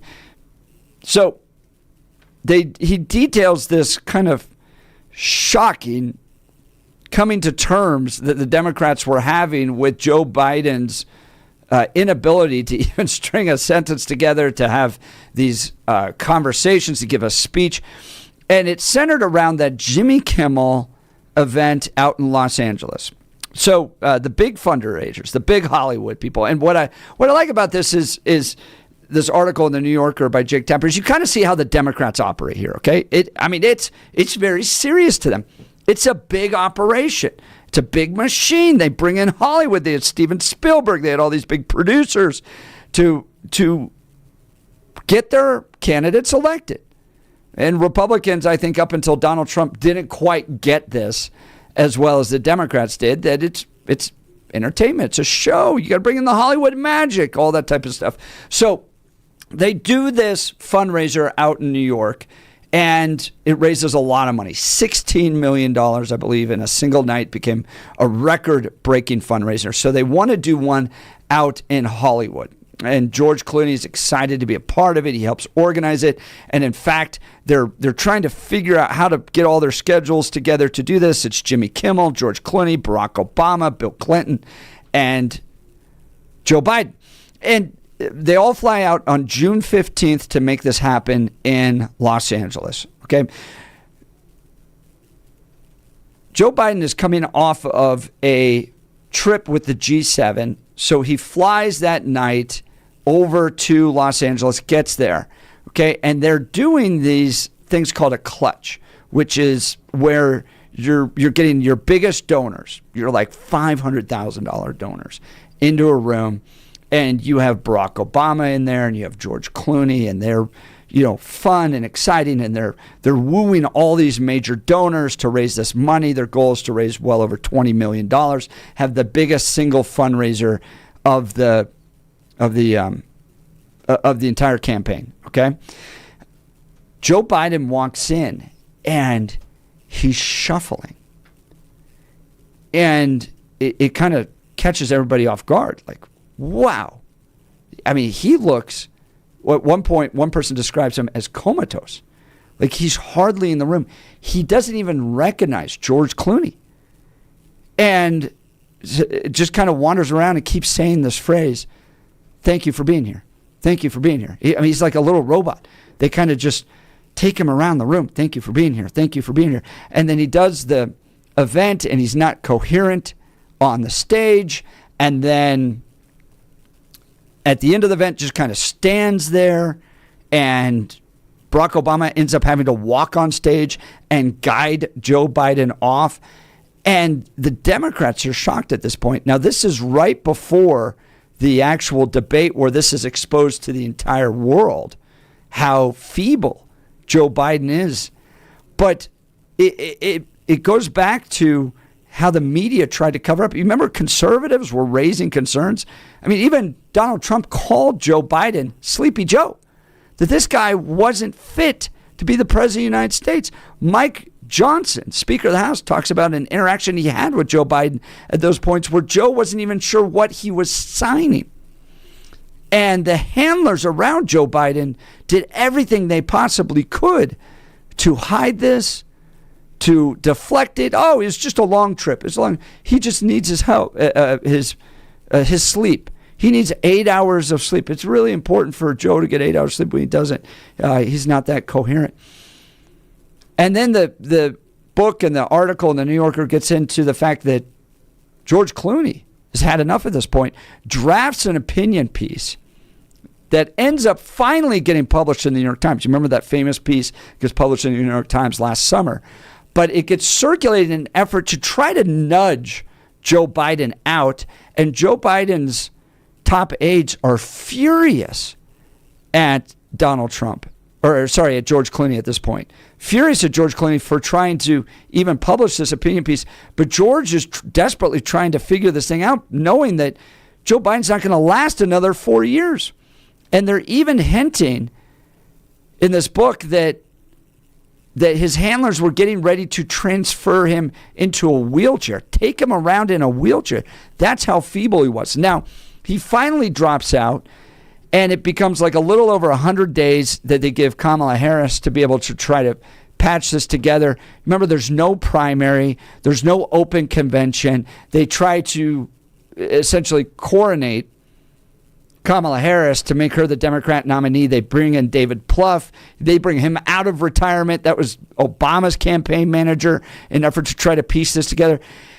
And the convention was pretty good. I remember coming out of the DNC convention. I was live in Chicago watching it take place, and was with all the protesters out there. And Kamala came through that convention relatively well. They tried to Oprah-fy her. You remember they had Oprah, she's your gal pal, and then they tried to Obama-fy her. This is a historic election. You're the very first black woman president to become elected. So they go through that whole convention, but ultimately it doesn't work. Meanwhile, if you remember, we were talking about this. I couldn't figure out why Gavin Newsom didn't make a stronger push for an open convention, or Shapiro out of Pennsylvania. And you remember, they didn't even select Shapiro. They picked Tim Walz to be the vice president's running mate. It was bizarre to me to watch the strongest kind of players within the Democrat Party sit this one out and not vibe. Remember, these are people that want to be the president of the United States. They will literally, do whatever it takes to become president of the United States. And yet they're sitting this one out on the sidelines and allowing Kamala. It was almost, and they don't get to it in this piece, but I wonder if Tapper gets into his book, because I think this was the plan all along. They initially wanted Joe Biden to run against Donald Trump because he had beaten Donald Trump in 2020, right? That was their thinking. This is a guy that had already beaten Donald Trump once. Why would we go with anybody else? We'll just push him forward. All right, they see the decline start to happen in real time. They do their best to kind of hide it, thinking that, well, maybe this is just a phase. He'll get through it. He'll get more sleep. We'll win the election, and then, whatever, we can transfer him out and have him resign. But he had already beaten Donald Trump once, and this article gets into that. That's essentially what Joe Biden's closest people were thinking at the time. But then once it's dawned on them and he has the really embarrassing performance on the debate stage, they can't hide it anymore. At that point, it's so far into the election season and his administration had failed so miserably, I think that people around Gavin Newsom and Shapiro in Pennsylvania and others saw this as a tanked election, saw it as an election that they just couldn't get out of, and they sent Kamala Harris out as the sacrificial lamb. I mean, dude, and that's who the Democrats are. Remember, they don't allow for open primaries. They sabotaged and took out Bernie Sanders when he ran in 2016. There's anointings, there's party bosses, there's plans and strategies that they set up that's away from everybody else. If they really saw this as a tanked election and sacrificed Kamala Harris, the first black female president, get her out of the way, allow Gavin Newsom to run, allow Shapiro to run in 4 years from now, what does that make you feel about the Democrat Party? How does it make you feel knowing that Biden's closest handlers hid his decline from the American people? It's a shocking book. And Jake Tapper and the media, you remember they blamed Republicans, saying that these were cheap fakes. Anytime we tried to criticize Joe Biden and his decline, it was a cheap fake. This is all conspiracy theories. Conservatives are. This was another one of those, quote, conspiracy theories that turned out to be exactly true. Joe Biden was unfit to be president of the United States. He was hardly there. And George Clooney saw it. And George Clooney wrote an opinion piece about it to try to get him out. It's an amazing piece. Bill, any thoughts on this article? Well, I think it outlines, one, the theory that Joe Biden was mentally incompetent when he took the oath of office is disproven based on the book, because we've heard a narrative in the conservative space for a while that Biden was out to lunch for the entire 4 years. Based on the reporting, it seems to be a quick decline that happened in the final year or so. And that seems to be more accurate based on what we saw. But again, I have some problems with the Democrats covering up for Joe Biden and his condition. But I can't say that I would expect Republicans to behave any differently, especially when we talk about the Oval Office. And just as a hypothetical, if behind the scenes Donald Trump was having these same cognitive and physical frailties, I doubt that we would see members of his cabinet or members of his administration coming out and pointing this out and saying he needs to not run. And if he was looking at a third term, let's say that the Supreme Court says, yeah, you can have a third term. They've gone through and done rulings that say, yeah, sure, that this is fine. We think this is okay. And if he's running for a third term, I would be hard-pressed to find many Republicans inside the administration that would call the baby ugly. And that's kind of the same thing, is that there's this institutional protectivity, and that's not even a real word, but the idea of, do you want to protect the people that you're around? And so there is this kind of defensive attitude. So the other part, though, that I think that so far the reporting has missed is David Plouffe, who I respect based on what he's doing. Don't always agree with him, but I respect based on what he's been able to accomplish. He is of the opinion that it is Biden that beat Harris because he stayed in the race too long, which is somewhat what we've been discussing here on the show. Biden had promised to be a one-termer, and he said that he was going to be a transition. And if he would have been the stately old gentleman who is going to go off into the sunset while we are giving breath to the next generation, he would be viewed much differently. I think that he has severely tarnished his political reputation just based on those final 24 months. And I would say the final year of his term and then the year after. That he has really severely tarnished his political, just his legacy, because that's what I think he's going to be remembered for. And I do think that you're right that some of I don't know. I think that the Shapiro and the Newsom, them stepping out because they thought it was an S show, I think that may be partially true. But I think the other part is that Shapiro and Newsom also probably read the room and understood that if you go through a primary system, that truncates your campaign as a candidate even more. And so rather than them saying, oh, she's obviously going to lose, I think that the decision making might have put further weight on, I can't run a campaign for president in this time frame. I've won governor.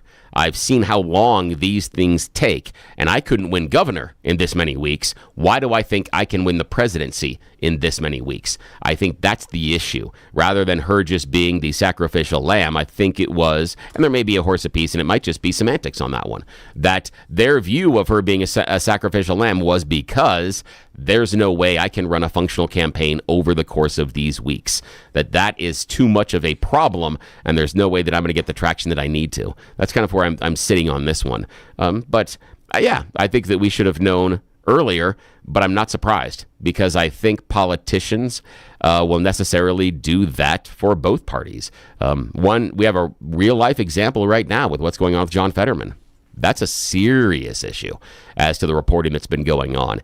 In fact, if some of that reporting is to be believed as true, this should be the end of Fetterman's career. He should not be a lawmaker in any way, shape, or form based on some of the reporting that is said about his inner circle, some of the things they've said about him and his mental and emotional condition. He should not be in Congress, and he should not be in politics. I know he had the stroke early on, but what are some of the reports saying? I haven't seen those details. This has been some dirty laundry that's been running around in the liberal sphere for a while. Some of the basically saying that he is going through massive depression, that he's not always cognitively present, that the reports are that there are members of his staff that won't travel in an automobile with him that he is driving because he is too erratic. Report of him at one point kind of... I don't know how to describe it mentally, but sort of a switch is flipped and he checks out and wanders into traffic, that he becomes almost like dealing with a bipolar individual sometimes, that there are wild mood swings, that it's difficult at times to stay focused, that the relationship between he and his wife is extremely strained. There are a lot of things, and I don't want to go too far into details because, again, I don't know how much of it at this point true or not. That's the hard part with these, right? Because your political opponents can use it against you, right? Because I could see Democrats don't like the fact that he's kind of moderate on some issues, so let's try to take him out and get a real progressive in. But at the same time, I mean, Yadira Carveo, right? The Sun reporting she tried to commit suicide twice during the last election. Twice. She was the congresswoman from Congressional District 8, ingested a number of pills. Her staff had to call 911 multiple times to deal with her. She's the Democrat nominee. Did the Democrats know this and continue to run with her because a suicidal Democrat is still better than Gabe Evans and a Republican in that seat? Yeah, because it's about power. At the core, it's about power. The core, yeah, absolutely. And that old saying about Lyndon Baines Johnson that Nixon said, right? That both were willing to do anything to become president, except Nixon wasn't willing to kill for it. Yeah. So, I mean, it is it's a fascinating issue when you get into health issues because it affects their ability to do the job, right? I mean, if you're depressed, if you're suicidal, you're obviously not serving your constituents well. You're not in a place where you should be in that job. Personally, there's no job ever worth dying over. No job ever worth breaking a family up or having kids suffer or anything like that. It's just no job worth doing that. So you put yourself through in this situation all for power? All for power. And I think that still there's a deeper story and another good post here. The Dems didn't want to use their varsity team. As arrogant as they are, they could see that this election was a lost cause. So Kamala Harris became the sacrificial lamb on that. Now, what does that make you feel as a Democrat? I'd be curious about the idea of black woman that you guys put up, other Democrats knew she was going to lose, let her be the one to lose. Again, the idea is that this is the question that I have, is it seems that there is a conclusion contained in that post that the election was a lost cause. And that I would question. And the only reason... I just look at Shapiro and Newsom going, I think they saw it. Yeah. Well, the thing that I'm looking at is when I'm looking at the idea of lost cause being that the time frame, that it's truncated, that's going to be too hard to run that. Because what I'm worried about is the idea of where that lost cause comes from. Is it a lost cause because you're running against the big and mighty Trump? Or is it a lost cause because Biden got out so late? So that's where I would have a curiosity about how they're coming to that conclusion as far as the election being a lost cause. Now, if it's based on the amount of time that is available to make the message, yeah, I think in part it was a lost cause, but I think another section of that is the Democrats got their messaging 180 degrees wrong from what was resonating at the core. There was an opportunity in my mind to look at what was resonating from the Trump campaign and try to do the Democrat spin on it. And I don't mean by Kamala Harris coming out and going, oh yeah, I want no tax on tips too. No. Their economic message needed to hit closer to home based on the pain that individuals were feeling. So but that's where I think they lost it. Well, join the conversation. You can hear phone lines are lighting up 303-696-1971 or text us on the Dan Caplis Law text line 720-819-5115. Look, I also want to bring in this issue. No one trusts the media because of stuff like this. The Babylon Bee had a great headline. Jake Tapper, surprised to find out that Jake Tapper hid Biden's decline. Yeah, the media was complicit in all this. Republicans and conservatives, MAGA was out there going, Joe Biden's not fit to be in office. He can hardly string together a speech. And I remember grassroots leaders on X pointing out and hearing from sources that Joe Biden wasn't fit to be in president. That was all listed as some sort of cheap fake and conspiracy theory. Well, chalk it up again. Another conspiracy theory where conservatives were exactly right. Joe Biden was declining, unfit to be president. And I think a lot of those auto-pen signatures should be brought into question, especially in light of this book. Those last few months, did Joe Biden know what he was signing? I'm not convinced at all that he knew what he was doing. And that somebody else was essentially acting as president of the United States. That is a scandal. It deserves to be investigated. Democrats should be held accountable. The media should be held accountable. They hid his decline, and it's all starting to come out. Join the conversation, 303-696-1971.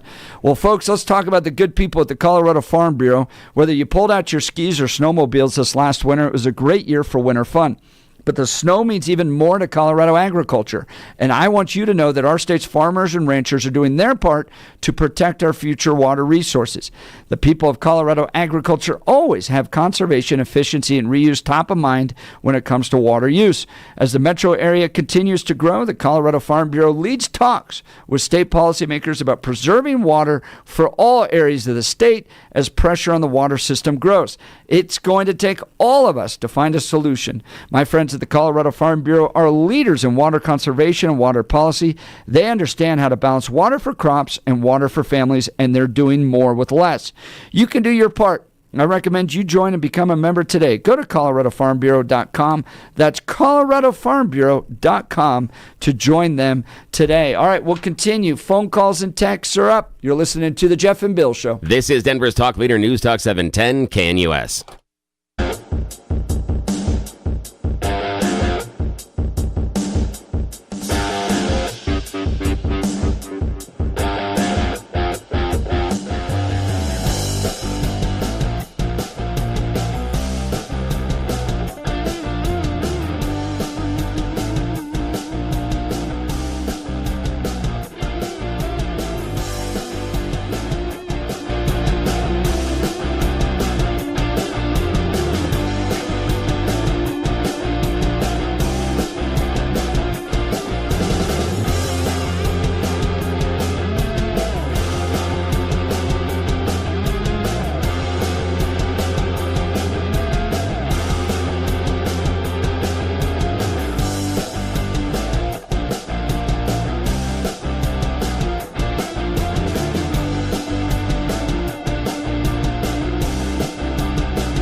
Welcome back to the Jeff and Bill Show. The New Yorker previewing a book by Jake Tapper that's like, oh yeah, Joe Biden was mentally out to lunch.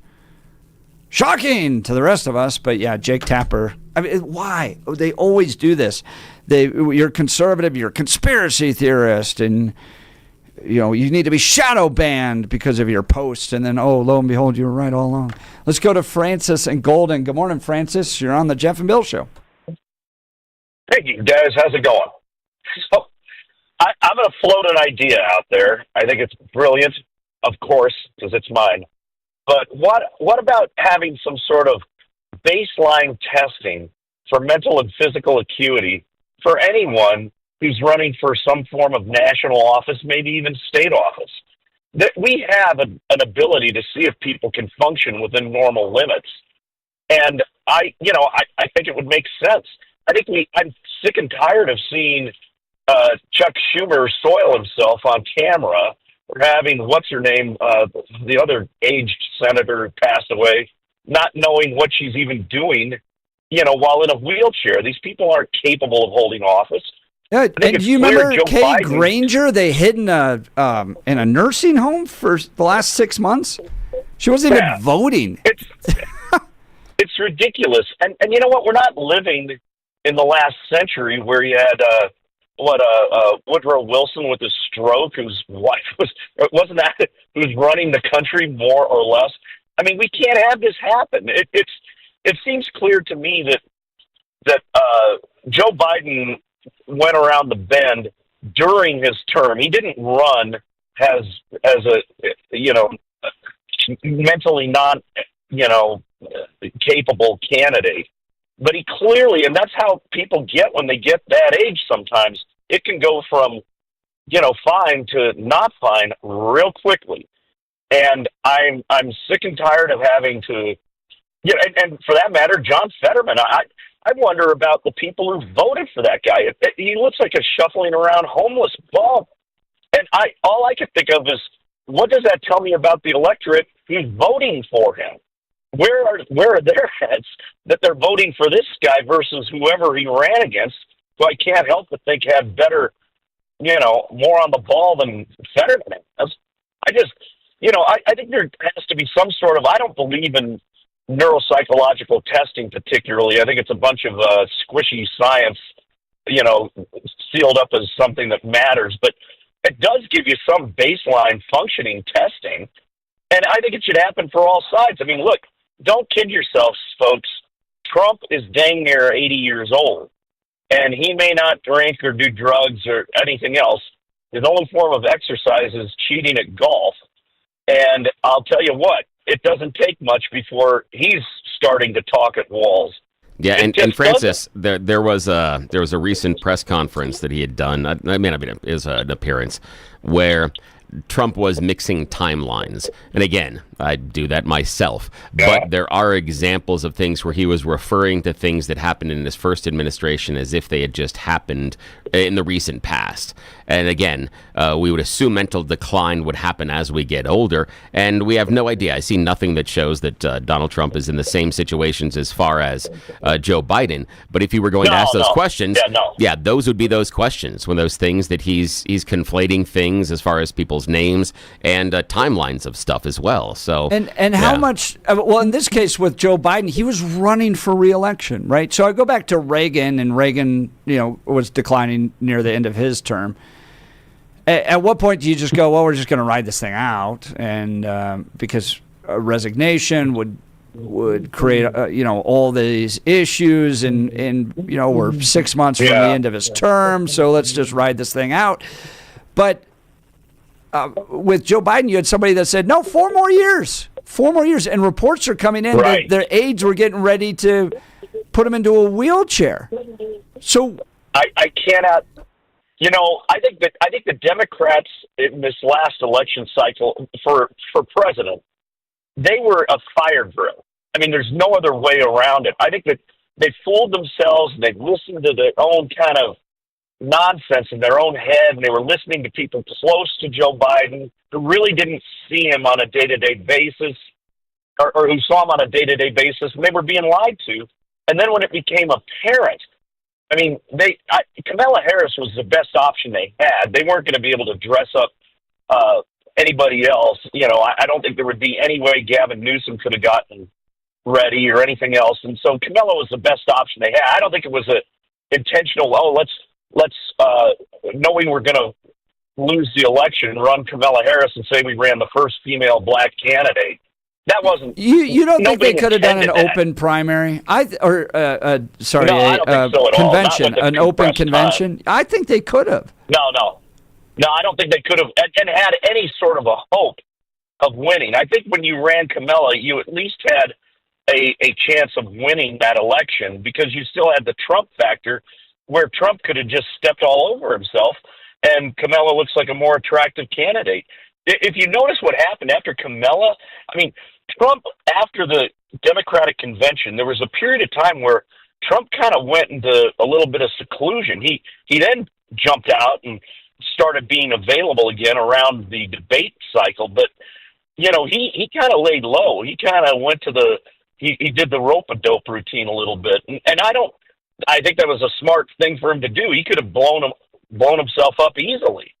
And all that would have taken was just that little touch of momentum, and Kamala could have maybe gone over the top. I don't know. I mean, we're all talking about second-guessing stuff, but Kamala was their best option. They didn't have any viable option outside of her. And you couldn't. I mean, that's what kills me. I have Democrat friends, obviously, here and there, but they were in a state of denial this time last year about Joe Biden's ability to run for office. They thought he was old Joe Biden. And I'm like, are you watching the same things I am? What? You can't say that. They were in denial. Do you have concerns about what Joe Biden was doing the last 6 months of his presidency? Executive orders he was signing? To Mike Johnson's point, the Speaker of the House, when he had a conversation with Joe Biden, Joe doesn't even remember signing the executive order that they were discussing. I mean, somebody was president of the United States. I don't think it was Joe Biden. No, I agree. Somebody was pulling the levers. Do I have that same concern when Reagan was in his last year? Yeah.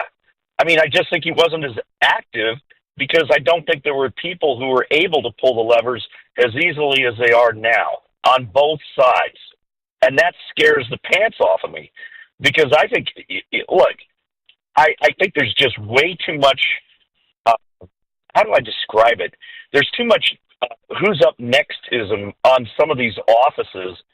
And, you need to get some fresh blood moving. Yeah, and I just attribute that to a low-informed electorate that checks in about 2 weeks before an election and goes, oh, that name looks familiar. I'll vote for him. Francis, appreciate the call. Thanks so much. We got full phone lines. You can quickly jump in on Francis's line if you want. 303-696-1971.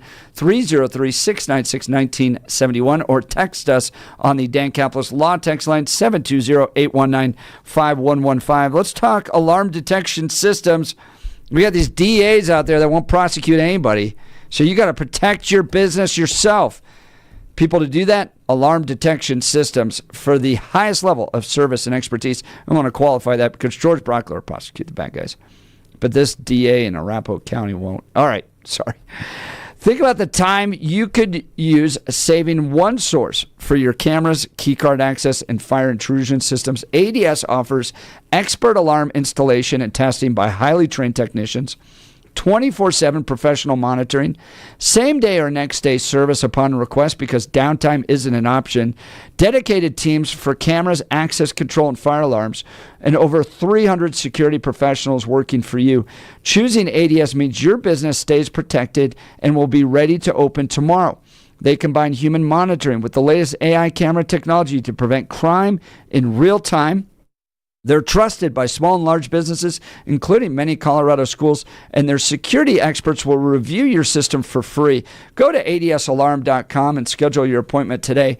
adsalarm.com, the first choice of Front Range and Colorado businesses, alarm detection systems, adsalarm.com. All right, let's go to the phone lines. Jack in Wyoming. Good morning, Jack. You're on with Jeff and Bill. Hey, good morning.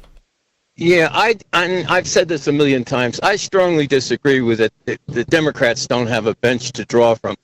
They are selectively pushing away anybody that is not communistically sympathetic. And they could have run RFK Jr., but he doesn't qualify for them because there's not a communist bone in his body. That's the qualifier. If you're not a commie, they're not going to run you. Or unless you're somebody that they can control and they can push their communist agendas through somebody like a Biden. And that's their criteria. That's what drives the Democrat Party right now. Jack, how long do you think that's been the criteria? It's been a long, long time. It goes back to Al Gore. Al Gore was a communist man under Arm & Hammer. Okay. And then when he died, and when Arm & Hammer died, couldn't fund Gore. Gore didn't have the money to win the election. Then they had to create an immediate communist takeover, and that was Barack Obama. So unless they can get another Barack Obama or another Al Gore, you're not going to have a candidate on the Democrat side that has a little bit of a consideration what the old Democrat Party used to be. Okay. That's done. When does the communism kick in then? When should we expect to see it? When does it? Yeah, when? Well, they've been trying to do it for 100 years. When does it kick in? They failed. No, when? I know, but the idea is you told that they did it, and they had the Obama administration. Already. It is? I don't think 100%. You ever read the Have you ever read the Communist Manifesto? Yeah, but okay, so the opening page of the Communist Manifesto is all of history is a battle between the oppressor and the oppressed. That is our education system, that's our politics, that's our media. Everything is oppressor versus oppressed. No, I disagree. That's your world filter, and I can see why, but I disagree Billy, with that. One the more idea comment. No, Jack, the issue being that we had Obama, and there's 8 years, and you said that he was a great communist, etc. We didn't have communism coming out of that. We didn't have communism coming out of Biden. I have heard this communism trope since my childhood. That all of a sudden this group is going to no, it's not. Yes, it is. Not even close. You think we live under the same type of 100%. regime that they had in the Soviet Union? You think so? Billy, really? Not all the way there, but that's the communism. That's the communism. Where is it? Billy. Yes. Why do you think they pushed RFK Jr. aside? Why the hell did they push RFK Jr. aside? Because they could have won with him. Because he doesn't understand science. No, he doesn't understand science. That's why he get pushed aside. Okay, well, why do you think Hillary Clinton was pushed aside for Barack Obama? Hillary's a beast. There's no question about it, but she's not a communist. A socialist, yes. A communist, hold no. on, but hang on a sec here. But Hillary, we saw when she was rejected by the electorate. 16. The reason that she was rejected by the electorate is because of the baggage that she carried from the previous administration with her husband. I would submit that she would have lost if they ran her instead of Obama. Obama had the momentum behind the voters. So unless you're saying that the voters, the voting system, in which they had a primary, is now all of a sudden communist, I don't know where the hell you're going, man. What are you smoking this morning? This is silly.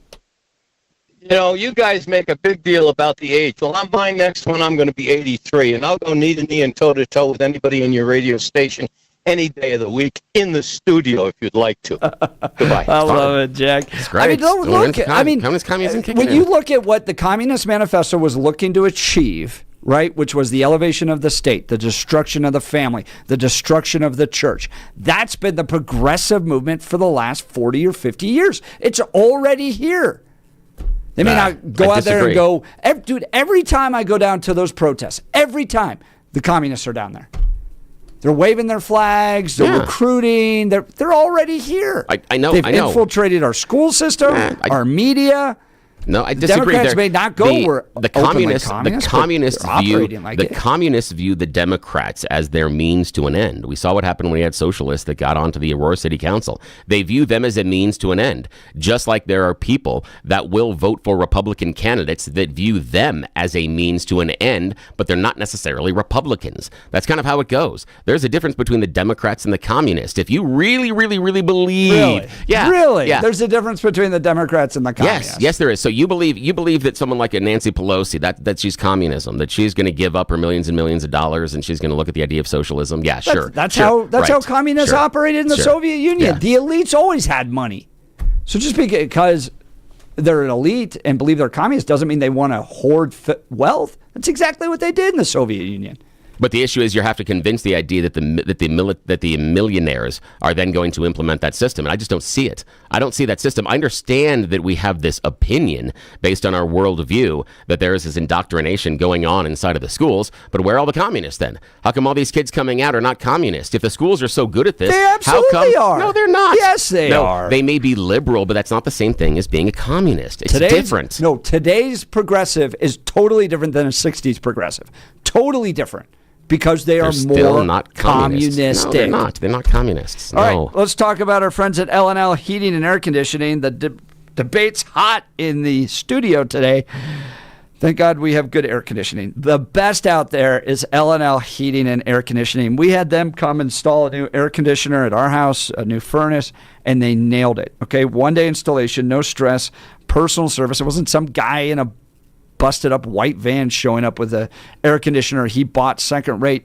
These are professionals, professional vans, professionally dressed, professional installation, personal service from start to finish, and they even followed up to make sure everything was perfect. Now our home is finally comfortable no matter what the weather, and with L&L Heating and Air Conditioning, we've even got more peace of mind. Free programmable thermostat or carbon monoxide detector with new furnace or air conditioner installation. No emergency charges. $0 trip fee. Price match value guarantee on equipment. And free estimates, licensed and insured with a 5-year labor warranty. Everything works great, and our family couldn't be happier. So if you're looking for fast, honest, reliable service, I highly recommend L&L Heating and Air Conditioning. 720-851-1691. 720-851-1691. Online at bestdenverhvac.com. That's bestdenverhvac.com. I'm sure glad we called them. That number again, 720-851-1691. All right, we'll continue with phone calls and texts. You're listening to The Jeff and Bill Show. This is Denver's Talk Leader, News Talk 710 KNUS.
Welcome back to the Jeff and Bill Show. Joe Biden's decline finally being exposed by a media that tried to cover it up. Jake Tapper in the New Yorker, he's got a new book out about it. Clooney saw it firsthand when Biden couldn't even recognize him. This was in early June. He then starts to scramble, tries to get Biden out, writes an opinion piece, Biden's inner circle, furious about it, and then, of course, the debate. The debate exposed it to the entire country. Clooney's piece gets published in the New York Times, and Biden is out. Let's go to the phone lines. Elaine Parker. Good morning, Elaine. Or Eliana. Hey, good morning. Elena. Sorry about that. It doesn't matter. I've been called all kinds of things, so well, I answer to anything that starts with an E. So on Biden and his cognitive decline, for a lot of people, it was already really evident in 2020 that the guy was in trouble before he was voted into office. And on Fetterman, I think Fetterman is way better now than he was when he was elected in right after his stroke, and he couldn't speak hardly, confused words and twisted them around.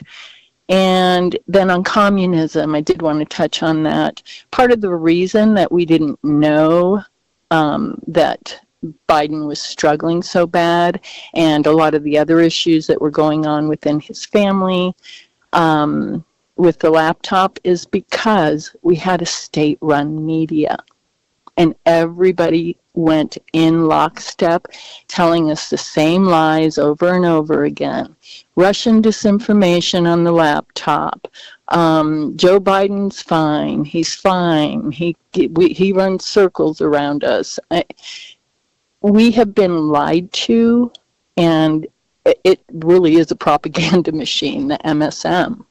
Who do you think the mainstream media is a state media? Oh, in large part, a lot of what they've done. Not that I think they're 100%, but we had the Twitter. In what way, though? How do you define that? Out. Okay, well, we had the Twitter files come out, and they tell the media what to say, and the media says it. That's not what the Twitter files said at all. With respect, not at all, Elena. And even Matt Tiabi, who was one of the first journalists to report on that, said in the reporting on the Twitter files that the government never forced Twitter to do anything.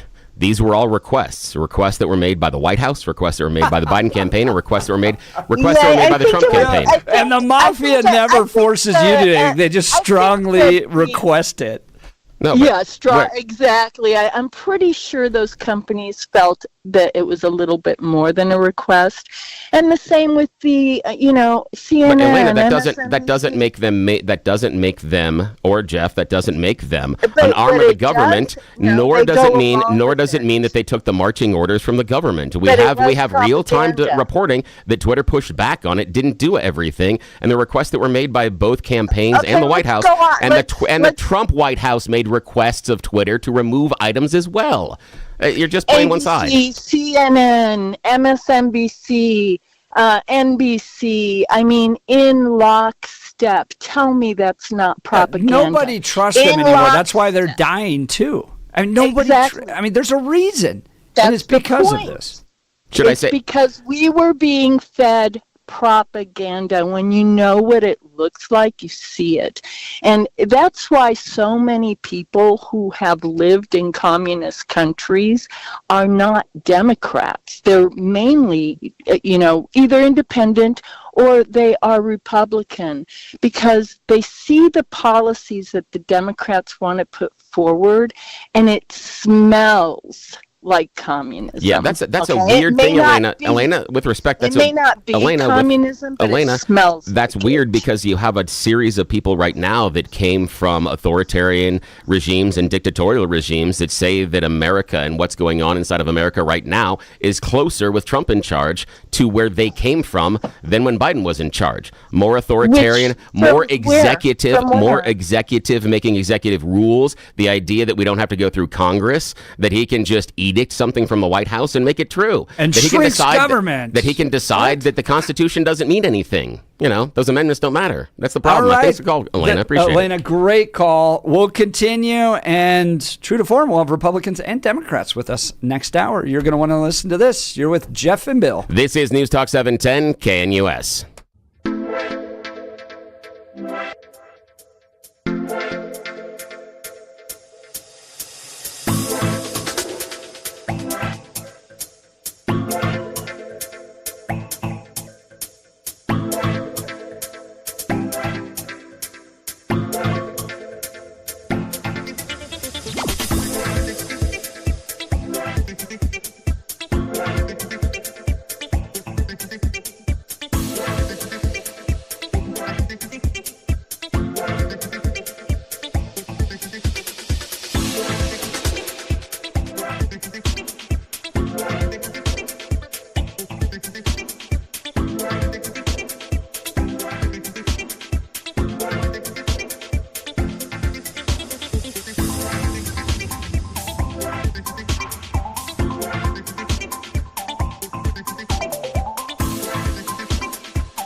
It's a little after 9 a.m. Don't worry, Blake Olson will be back tomorrow. He's recovering from a little procedure, but he'll be back. Why was he in Trinidad? Do you know? And he changed his name? Just giving you a hard time, Blake.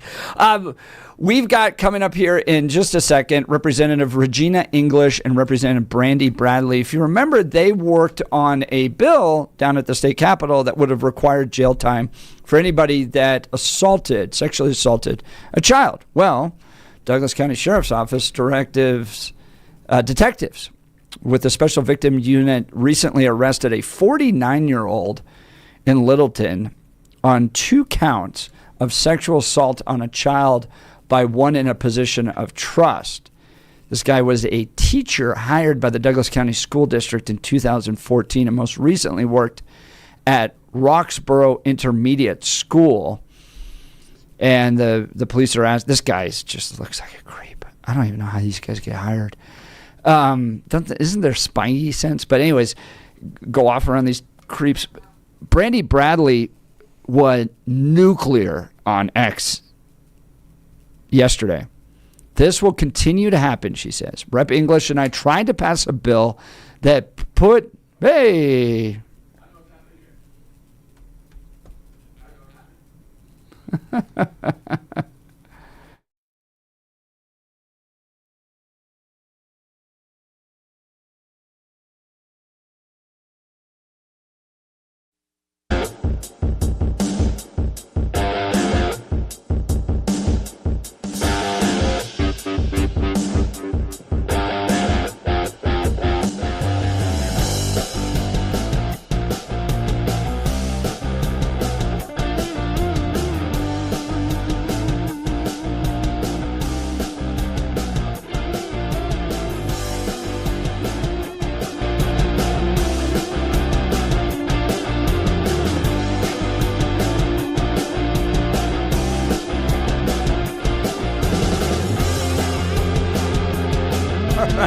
I think I'm back. Hey, I'm back. Okay, so Rep. Brandy Bradley posting yesterday, they tried to run a bill that would put monsters like this teacher that are been charged with 2 counts of sexual assault on a child by one in a position of trust would require jail time for these losers, right? Because in Colorado, believe it or not, you can rape a child and end up in probation. So, just remarkable that this bill didn't pass. House Judiciary Democrats said no.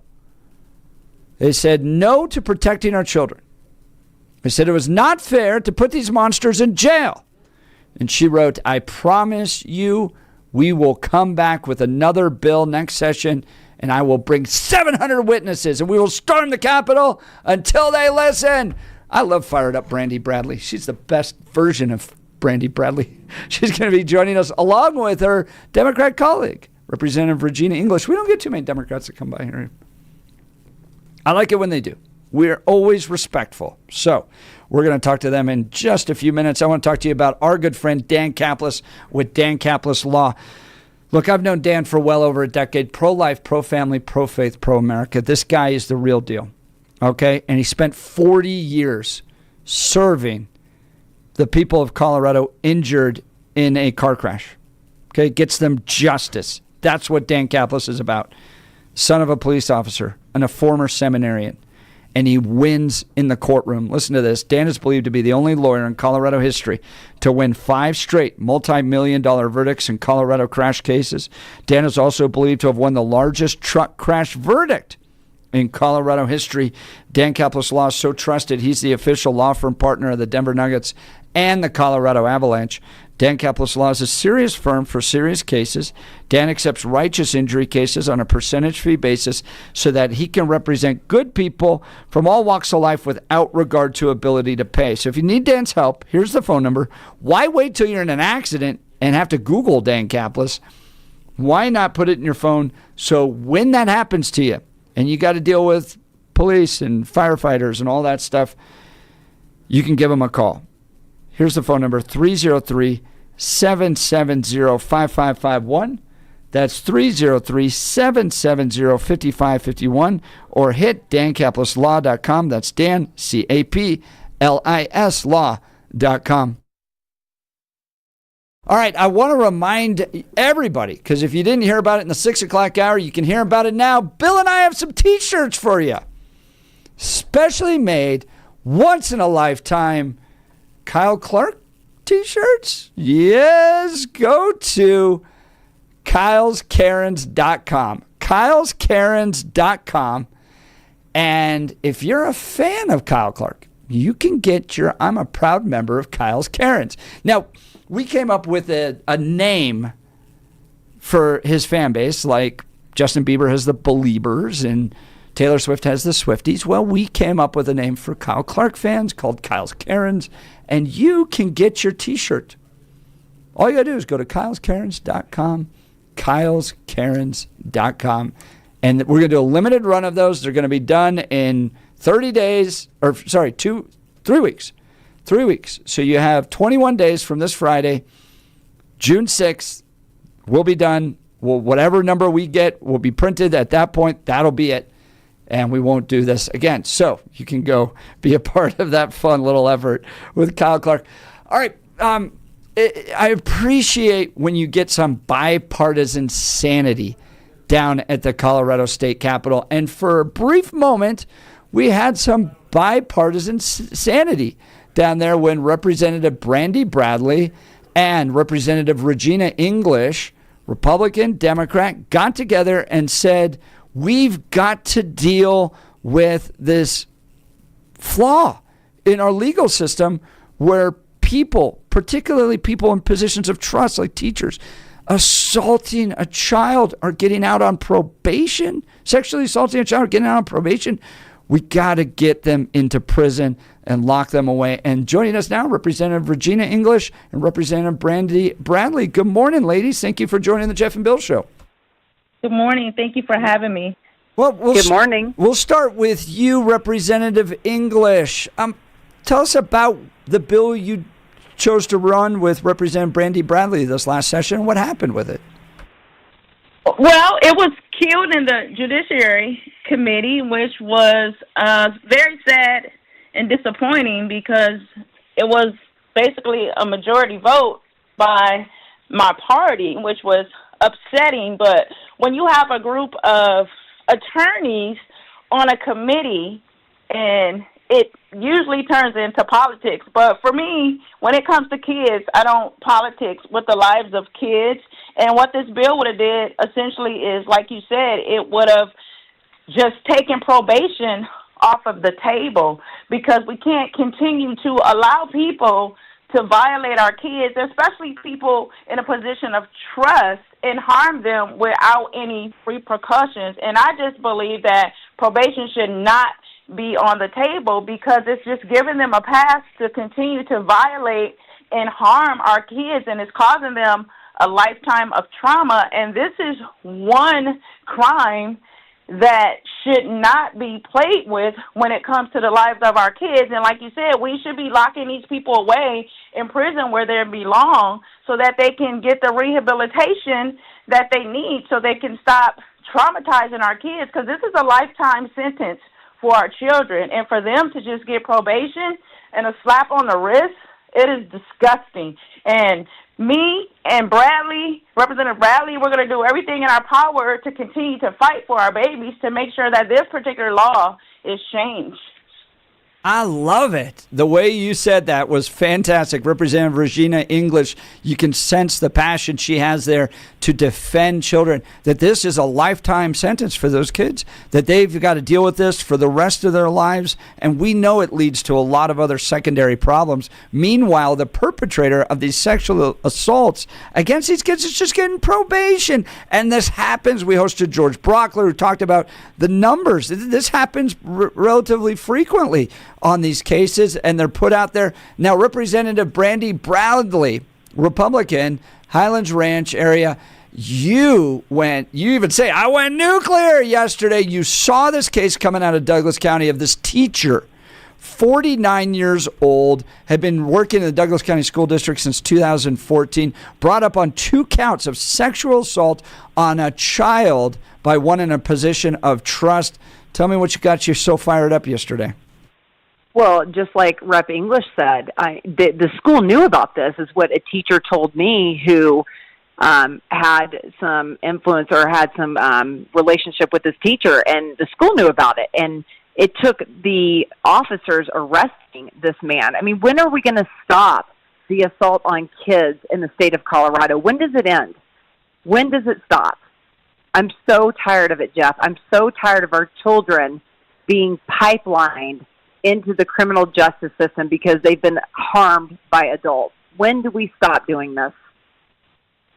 And Representative Bradley, I mean, what did you hear from this committee for the reason to kill this bill? Why wouldn't we want to make it mandatory that if you sexually assault a child, you go to jail?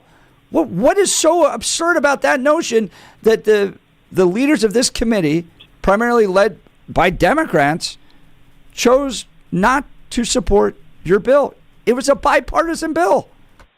The audacity. One said that she wouldn't wish jail on her rapist, a lifetime of jail. And Rep. English and I said, but the lifetime for these child victims, the lifetime sentence of sexual assault on the, and let me just remind you, they made these rape victims wait until 1 o'clock in the morning to testify. They pushed our bill so late that these people had to wait to tell their story till 1 a.m. Do you understand how disgusting that is, to make sexual assault victims wait until 1 o'clock in the morning to testify? Rep. English and I were disgusted. And then another Rep. Zokai said that it had a higher recurrence for these people to go to jail, that they would reoffend. And we knew that wasn't true. We also heard that these people, they would rather go to jail than be put on probation, that these sex offenders would rather go to jail because probation was so hard for them. I mean, this is truly what these people were saying to us. What a slap in the face. That's Representative Brandy Bradley. She's joined by Representative Regina English, who's a Democrat. Now, Representative English, I got to ask you this because I know Brandy. Brandy's a friend, right?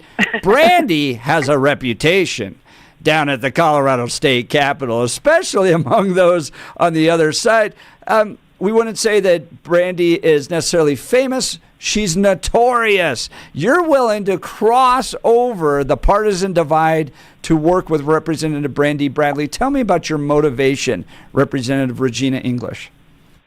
You know, my motivation is just being people-driven and passionate about changing the lives of people in a meaningful and thoughtful way. And I'll tell you really quick, a quick story that I just shared with Representative Bradley that she didn't remember when we first went to our new orientation for legislators, and she introduced herself to me, and she said, but I'm a Republican. We'll never work together because you're a Democrat. And we laughed about it, and I said, wait. I said, do you care about family? Do you care about kids? Do you care about people? And she said, well, yeah. I said, well, we'll most definitely work together.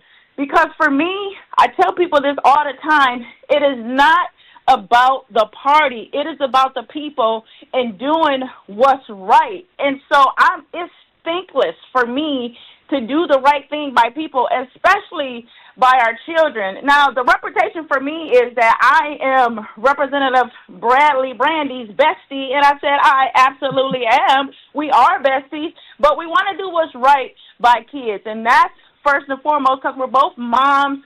We're passionate about the things we do, and we're passionate about kids. And I tell people all the time, you better hope law enforcement gets to you before I get to you. If you were to violate one of my kids or my grandkids, because I'm a mother of 5 adult children and 11 grandbabies. So for me, all bets are off when it comes to kids. And I came from the Board of Education, and so when we put something on the table like this child was violated and you're slapping them on the hand, and we have the ability and the power to change the law for the judiciary branch to actually enforce the law, and we don't do anything about it, for me that's a problem.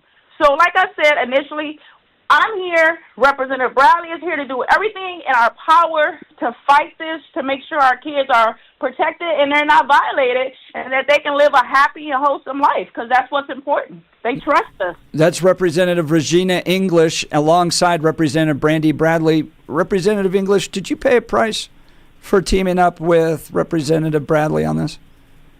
You know, I feel like I do, but when I bring it up and ask questions, of course, people are going to say, no, it's not that, it's not like that. But I believe wholeheartedly that I have paid a price. I've had 4 bills die, and, you know, one of them was the bill Representative Bradley and I was on, and it's just like they take no thought in, you know, killing my policies. But then when it comes to some of their policies, they're like, oh, well, I need your support. This is a really good bill. But I'm saying to myself, you just killed a policy to protect kids and keep them safe from predators. And so, yeah, I think I paid a bit of a price. Probably will pay a price for this interview. But you know what? I was built for this, and I'm true to this. So I'm not worried about any partisan politics, because my community actually has leaned into my leadership, and they believe in me, which is why I was elected for the second time. And I am confident that I will be reelected for the third time. It's Representative Regina English. Representative Bradley, as you've watched Representative English go through this, tell me about what you've seen. Oh, she's so fierce and so passionate for the kids. And sometimes I tell her, I'm scared, you know, how you vote, that you're going to face repercussions. And she'll tell you she votes how her district elected her to vote. And I tell you, she gives me more boldness, not that probably people think I need it, but we sit together. She's become a really good friend to me and someone I look up to, and I'm just very thankful for our friendship. I'm very thankful to work with her, and she's been someone I can really count on, even though we're not of the same party. And I'm someone that is very faith-based, and not that we agree on policy a lot of the time, but someone that I really have become very close to. So. Can you tell me, Representative Bradley, what you're going to do next year? You bringing this back? You mentioned you plan to show up with 700 people to testify and storm the Capitol. We're bringing this bill back, and guess what? That will be election year, so they better be careful, because we will bring this back. You know, my goal this year, Jeff, was to get the message outside of the Capitol. Regina always gets on to me about how much I post on X. I think this year she finally figured out why I have to do it so much, because the media, other than you guys, doesn't pick up what Republicans are doing in that building. And so we've gotten the message out. We have gotten on national news. It has gone viral. Wall Street Apes picked this up, and it's gotten 700,000 views. And Regina and I probably get the most emails about why this bill was killed, especially from the young people in our community who cannot understand why this bill did not make it out of committee. And so we're going to do some town halls around the state, and we're going to bring this bill back. Representative Regina English, we've got text messages coming in. If this won't get through the legislature, would you all consider bringing this before the voters to decide? Most definitely. Absolutely we would, because the people should be deciding on it if we can't get it through the legislature, especially something in this magnitude that's destroying the lives of families. So absolutely. Representative Regina English and Representative Brandy Bradley joining Jeff and Bill live right now. We are talking about a Douglas County teacher who has been arrested under the allegations of sexual assault on a child. We're talking to them because they're right now, sexual assault on a child is a probation-eligible offense. Earlier in the conversation, Representative English, you talked about a colleague, and I'm not going to look for names or anything, but a colleague who said that they would not want their own rapist to face time in prison behind bars. In your interactions with either that lawmaker or anybody else in your party, when does your party feel that someone should lose their right to freedom and be confined based on the decisions they made? When do the Democrats in Colorado feel prison is required or necessary? You know, I don't know. It's hard to say on that, because we've been, you know, seeing some pretty different bills come through the legislature this session that I'm just baffled. It's like sometimes we criminalize things that we should not be criminalizing, and then the things that should be criminalized isn't, for instance, in this particular bill. And what was stated was what was stated by Representative Bradley, one of our colleagues.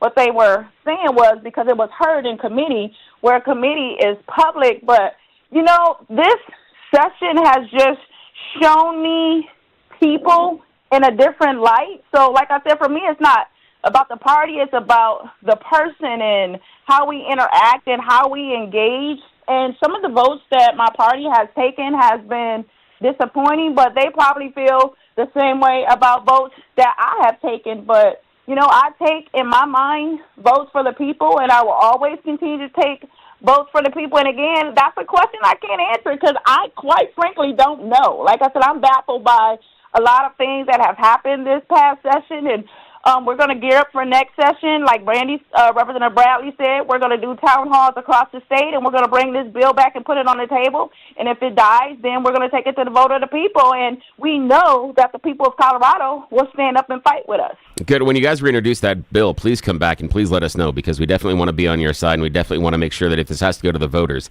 that we are an outlet that can help hand you a megaphone for that one. Because that's kind of the question that I have, Representative English, and Representative Brandy Bradley and I have talked about this as well, is the idea, and it goes back to John Locke, goes back to Aristotle and Plato and a bunch of others, but the idea of a social contract is, what is the Democrat version of a social contract here in Colorado at this point? And that's basically, we agree to give up some personal freedom in order to benefit society, because as a whole, society needs to move forward and we all need to coalesce. But part of that is, we're not giving up bodily autonomy on things like, I don't know, someone coming over and forcing themselves on you to have sex, or someone taking advantage of you or sexually assaulting you. It seems to be that regardless of party affiliation, if we just look at the core idea of the social contract inside a society, when I say no touchy, no touchy, that seems to be fairly reasonable. And I'm shocked that there are portions of the Colorado Democrat Party that think that certain things that should obviously, in my mind, be criminalized, as you outlined, aren't criminal, but there are other things that don't necessarily seem to be that big of a deal that they immediately jump on and say, well, obviously, that is a criminal thought or idea or behavior, and you must be punished for that. And where I'm going with that is something like Jack Phillips and Masterpiece Cake Shop, that there was almost an effort to punish Jack based on a feeling that he violated the social contract, that he wouldn't bake a cake to celebrate a gay wedding. But in our view of a social contract, he should be allowed to make that choice. But the one choice that Jack Phillips, myself, Jeff, Regina, or Representative Brandy can make is sexually assaulting someone. That's a no-no. We can all decide based on the fact that we're a society that's not good. But according to the Democrats, we need to give you a cookie, a glass, and milk and understand why you wanted to touch that person. I don't get it. I just don't get it. Well, and I'll tell you, Bill, I'm sorry, Regina. I'll tell you, Bill, a lot of things that they had a problem with on the Judiciary Committee is indeterminate sentencing. But what Regina and I both brought forward, along with CDAC, was that they're not people sentencing to life. We brought statistical evidence that indeterminate sentencing, a lot of these criminals were maybe in jail for 2 to 6 years for the rape of a child one time. Now, people that were in jail for other really horrific crimes, I think the longest person in jail in Colorado was in jail for 23 years. So the criminal defense attorneys came in and said these people had been in jail for lifetimes, and they're just sitting in jail for life sentencing. And we know that wasn't true because we brought forward all kinds of evidence that wasn't true. So we took away all of their theories. I mean, they brought horrible statistics, and we took away all of their misinformation, and it still wasn't enough. They let the criminal defense attorneys determine the outcome of our bill. And that's the part that was unfortunate. That was really the part that's unfortunate, because this is something that if they want us to treat all people with dignity and respect, with humane treatment, then it should be inclusive to our children, that we're just allowing to be violated and letting these sick, disgusting people walk the streets. And I don't understand it, but Representative Bradley is a fighter. I'm a fighter, and you got two women on here that's passionate and willing to fight and go that mile, even more than a mile, for our young people, and that's what we're going to do.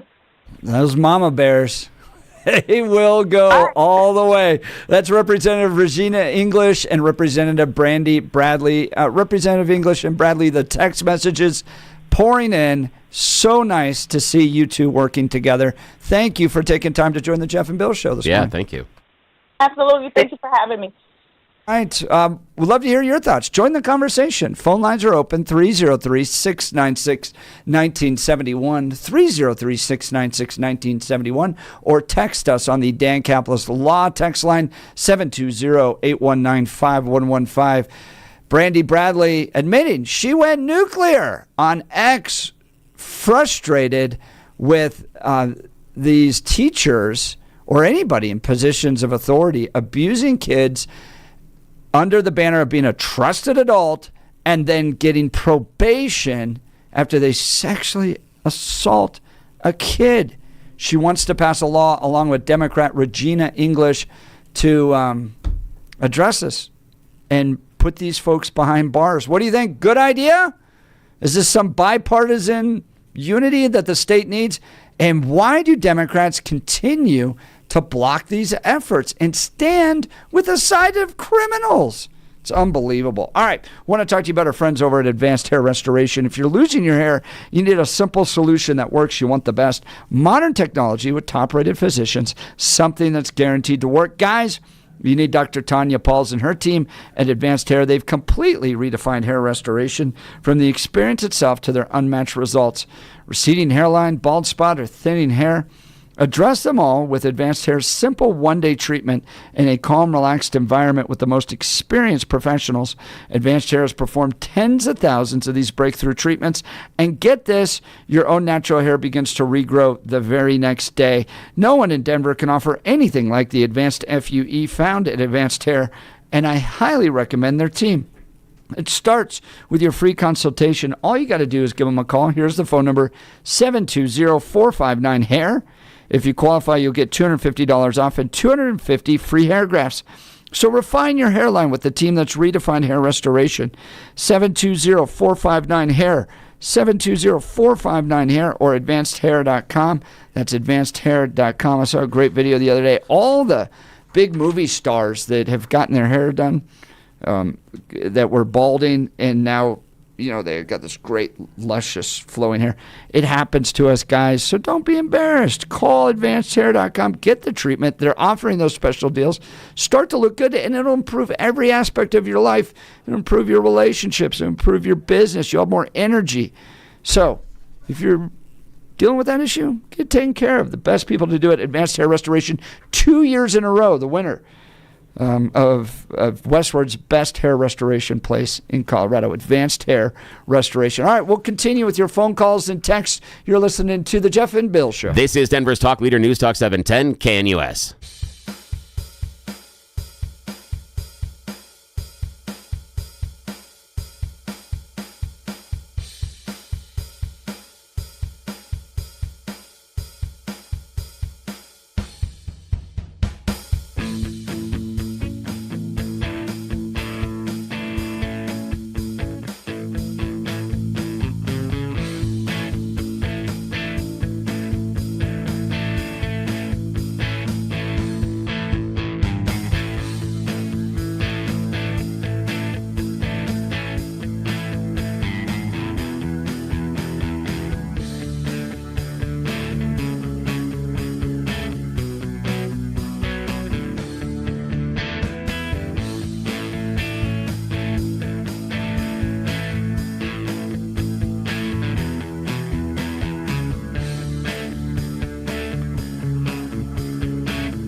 Welcome back to the Jeff and Bill Show. Saturdays on 710 KNUS are always a ton of fun. You got John Caldera from 7 to 9, and then from 9 to 1, you have Pete Boyles, the legendary Peter Boyles. And what a gift to be able to have him in studio. He always comes by, helps us preview what he's going to be doing this weekend, so you can be sure to set your schedule to tune in to listen to Pete 9 to 1, 710 KNUS on Saturdays. Pete, thanks for joining us this morning. Thanks, Jeffy. This is a big one. And Billy and I worked on this story, and there was a white supremacist gang, there is one, inside of the penitentiaries across the country. And the Colorado prison chief, his name was Tom Clemens, was murdered by a member of this organization by the name of Nathan Leon.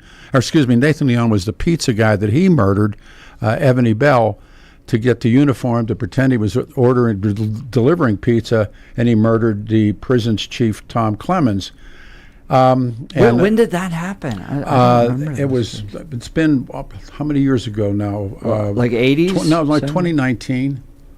2019? Yeah. Oh, yeah. Like 5-6 years ago? Oh yeah, it's been a while. And Ebony Bell died after a shootout with the Texas lawman, and the question is who was behind that. And most people that I respect believe, and Tom Tancredo's coming on with us Saturday, he certainly believes it, that El Turkey was on the fringes of what happened on 9/11.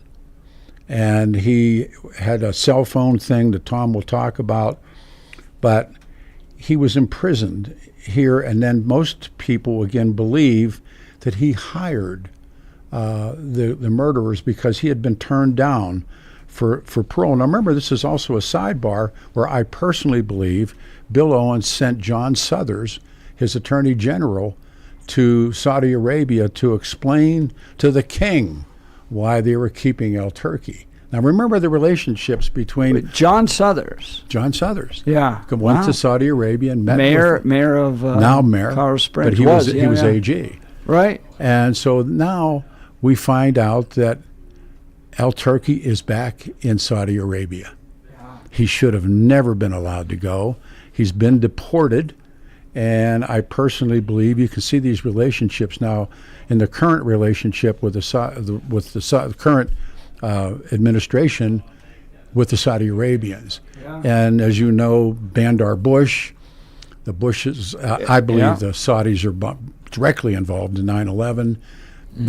Bush got them out of the country. We've been over all of these things before. But to find out that the Saudi Arabian national is he's a convicted kidnapper and a sex offender, but now he's been whisked out of the country and he is back. Why would Saudi Arabia want him back, do you think? Well, it's not a crime in Saudi Arabia. What he did to his housekeeper here is not a crime. When they talked about him returning, because one of the reasons Suthers apparently goes there is to say, look, in the Saudi system of males, she's fair game. She was the housekeeper, and he could do with her as he wished. So El Turkey is now back in Saudi Arabia. Tom Tancredo has steam coming out of his ears. Tom Clemens is dead. God only knows. And then it goes back into the Arapahoe County, where the district judge, his name was Robert Blackburn, dismissed the name-clearing issue on El Turkey. This has so many. And by the way, the parolee, Evan Bell, who is the suspected killer of Clemens, his father has a direct connection to John Hickenlooper. And so when he got paroled out of the Department of Corrections, many, many people suspect that his father, who was in the oil business, asked for a favor from the then governor, John Hickenlooper. So help me connect the dots here again. The guy that kills the prison. He kills Tom Clemens. Tom Clemens. How is he related to the Saudi guy? Well, he turns the Saudi guy down for parole. Huh. And there's a poor kid, he's a pizza delivery kid, that gets grabbed by Evan Bell. Evan Bell kills him for his uniform and his pizza. goes to Tom Clemens' house, door knocks, pizza, and what's interesting about that is that's how the cops captured El Turkey. They pizzaed up, went and knocked on his door. He answered the door, and they snatched him. The same performance, El Turkey. Well, I think El Turkey is responsible for this. That they hire this inside prison gang. They send Evan E. Bell. He goes to the door, knocks on the door. Now the pizza kid's dead. Yeah, right. Clemens answers the door. He kills him. Wow. And then he goes on the run. And he gets in a shootout with the Texas Rangers, and he's killed. This all happened in 2019, huh? Oh, and this goes on, but now, and then John Suthers gets sent, I believe, by Bill Owens. He denies it. Why else? I mean, I think the Bushes make the call, and they say, go explain this to the king. So he sends John Suthers to go. In the meantime, the fact that Evan E. Bell was out early with no job, no nothing, is because his father is connected to the then governor, John Hickenlooper. Wow. And so now he's been whisked out of the country, and he should be here, but he has been paroled I don't know if he's been paroled, but he's been deported, and he's back in Saudi, where in the minds of the government and the religion, he never committed a crime in the first place. But the biggest part of this is his involvement. My personal belief is his involvement in 9/11, and he came in and out of the country a number of times, and it's the case of the Saudi Arabian named Hamadan El Turki, who's the federal authorities have this long suspicion of his ties to terrorism, was sentenced to life in prison. I remember, sentenced to life in prison on multiple counts of unlawful sexual contact. El Turki now is back in Saudi Arabia. Wow. And who is now in Saudi Arabia, who's making all the deals? Yeah. The president. So you think Saudi Arabia wanted him back, and this was part of the negotiations? They want everybody back that may or may not be involved in 9/11, and I believe he certainly was involved, and I believe that Prince Bandar was involved, and they call him Bandar Bush, and now his daughter, Bandar's daughter, is back. She's the Saudi Arabian ambassador to the United States. Wow. It's you and I will never know. But it seems like the president wants a good working relationship with Saudi Arabia. Well, George Bush did too. Yeah. Do you think the Bushes knew that 9/11 was coming? No. But I think no. Yeah. But I think that they covered up. They got all the most of the thoroughbred horse farms in Kentucky are Calumet and the other ones. They're owned by the Saudi Arabians. And they were at the thoroughbred horse auctions. Actually, members of the family were there, and 9/11 happened. And Bush, remember, we don't even know how many airplanes. We don't know how many got him out of the country. Do you think the argument could be made? He wants to protect them from unfair retribution. No, because there were people that they were moving in on that were involved in this. Yeah. And remember when the 9/11 Commission report was done, Bush and Cheney would not appear before the commission and would not go under oath and would only be questioned by the commission sitting together in the White House, and they put a time on it. And Bush and Cheney obviously lied throughout all of this about not only Afghanistan, but certainly lied about Saddam Hussein. And now look what we're living with. When you look at the connection then between Osama bin Laden and the Saudis, what do you see there? He doesn't. He calls them. I read Osama. Osama called them the parasite princes. The idea of there's a movement, and it started with Gamal Nasser, called Baathism, and it's the oil belongs to all of us. And it was a form of pan-Arab nationalism / socialism that like 1/8 of 1/6 of 1/10 of the Arab world owns all the oil. Yeah. And Egypt has no oil. Jordan doesn't have any. And so the idea of oil belongs to us all. So when the Saudis let the American soldiers step on the sand, and remember when you read Osama, the Israelis are not they're on the list, but they're not at the top of the list, and Zionism is not on the top of the list. Mm-hmm. He calls them the parasite princes, that they allowed the sacred sand of Saudi Arabia to be trampled on by the infidels, and that sets it off. He's also Osama bin Laden organizes the attack, but I know a number of the attackers are from Saudi Arabia. All of them. But were all of them? Not all but two. Yeah, all but two. Yeah. But then, what's the connection to the princes then in the royal family? Well, he hates them. Yeah. But he also knows that the enemy of Islam, of that version of his thought, is the United States of America. But Saudi Arabia is not funding that attack. Sure, they did. There's checks. There was money given by Bandar's wife. The first two murderers, hijackers that arrive in the United States come out of Indonesia, and they come into San Diego, and they're met and they're given, they call it no-show jobs in the mob. Yeah, they're working for the Saudi Airlines, but the one survivor, the one that doesn't get in the country, his name will come to me. He had Bandar's cell phone number in his cell phone. They were talking. Bandar's wife, and I believe her name was Fatima, she had given money to those two murderers in San Diego. So even though bin Laden and the Saudis don't like each other, they're still... It isn't that they don't like each other. It's he sees himself. They call themselves the Afghan Saudis. The Afghan, and they would go and although he makes claims that he was this fighter, he comes very late to the game. But they had this thing called terrorism tourists, and that young Muslim guys would go into Afghanistan on spring break and shoot at Americans.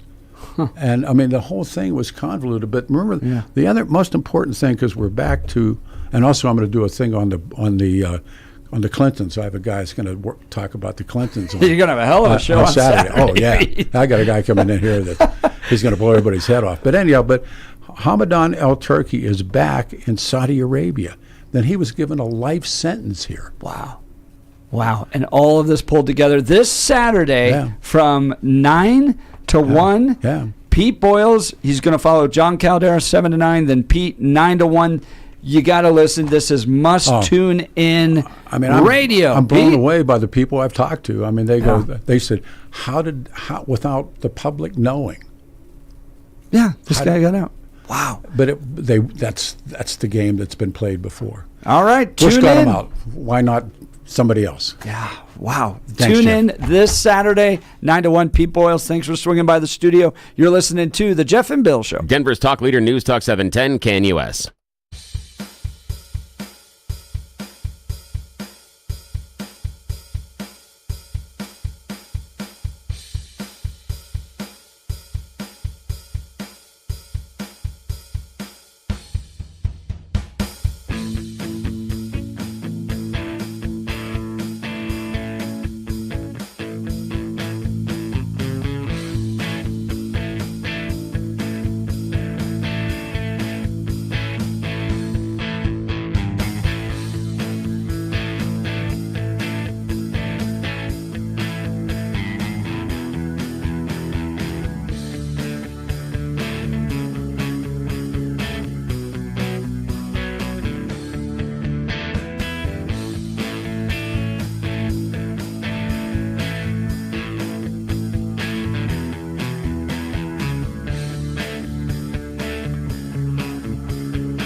Welcome back to the Jeff and Bill Show. It's been a wild day. Everything from Pete Rose, John Decker, White House correspondent, Alliance Defending Freedom attorneys joining us on the new, latest lawsuit against the state from Christians.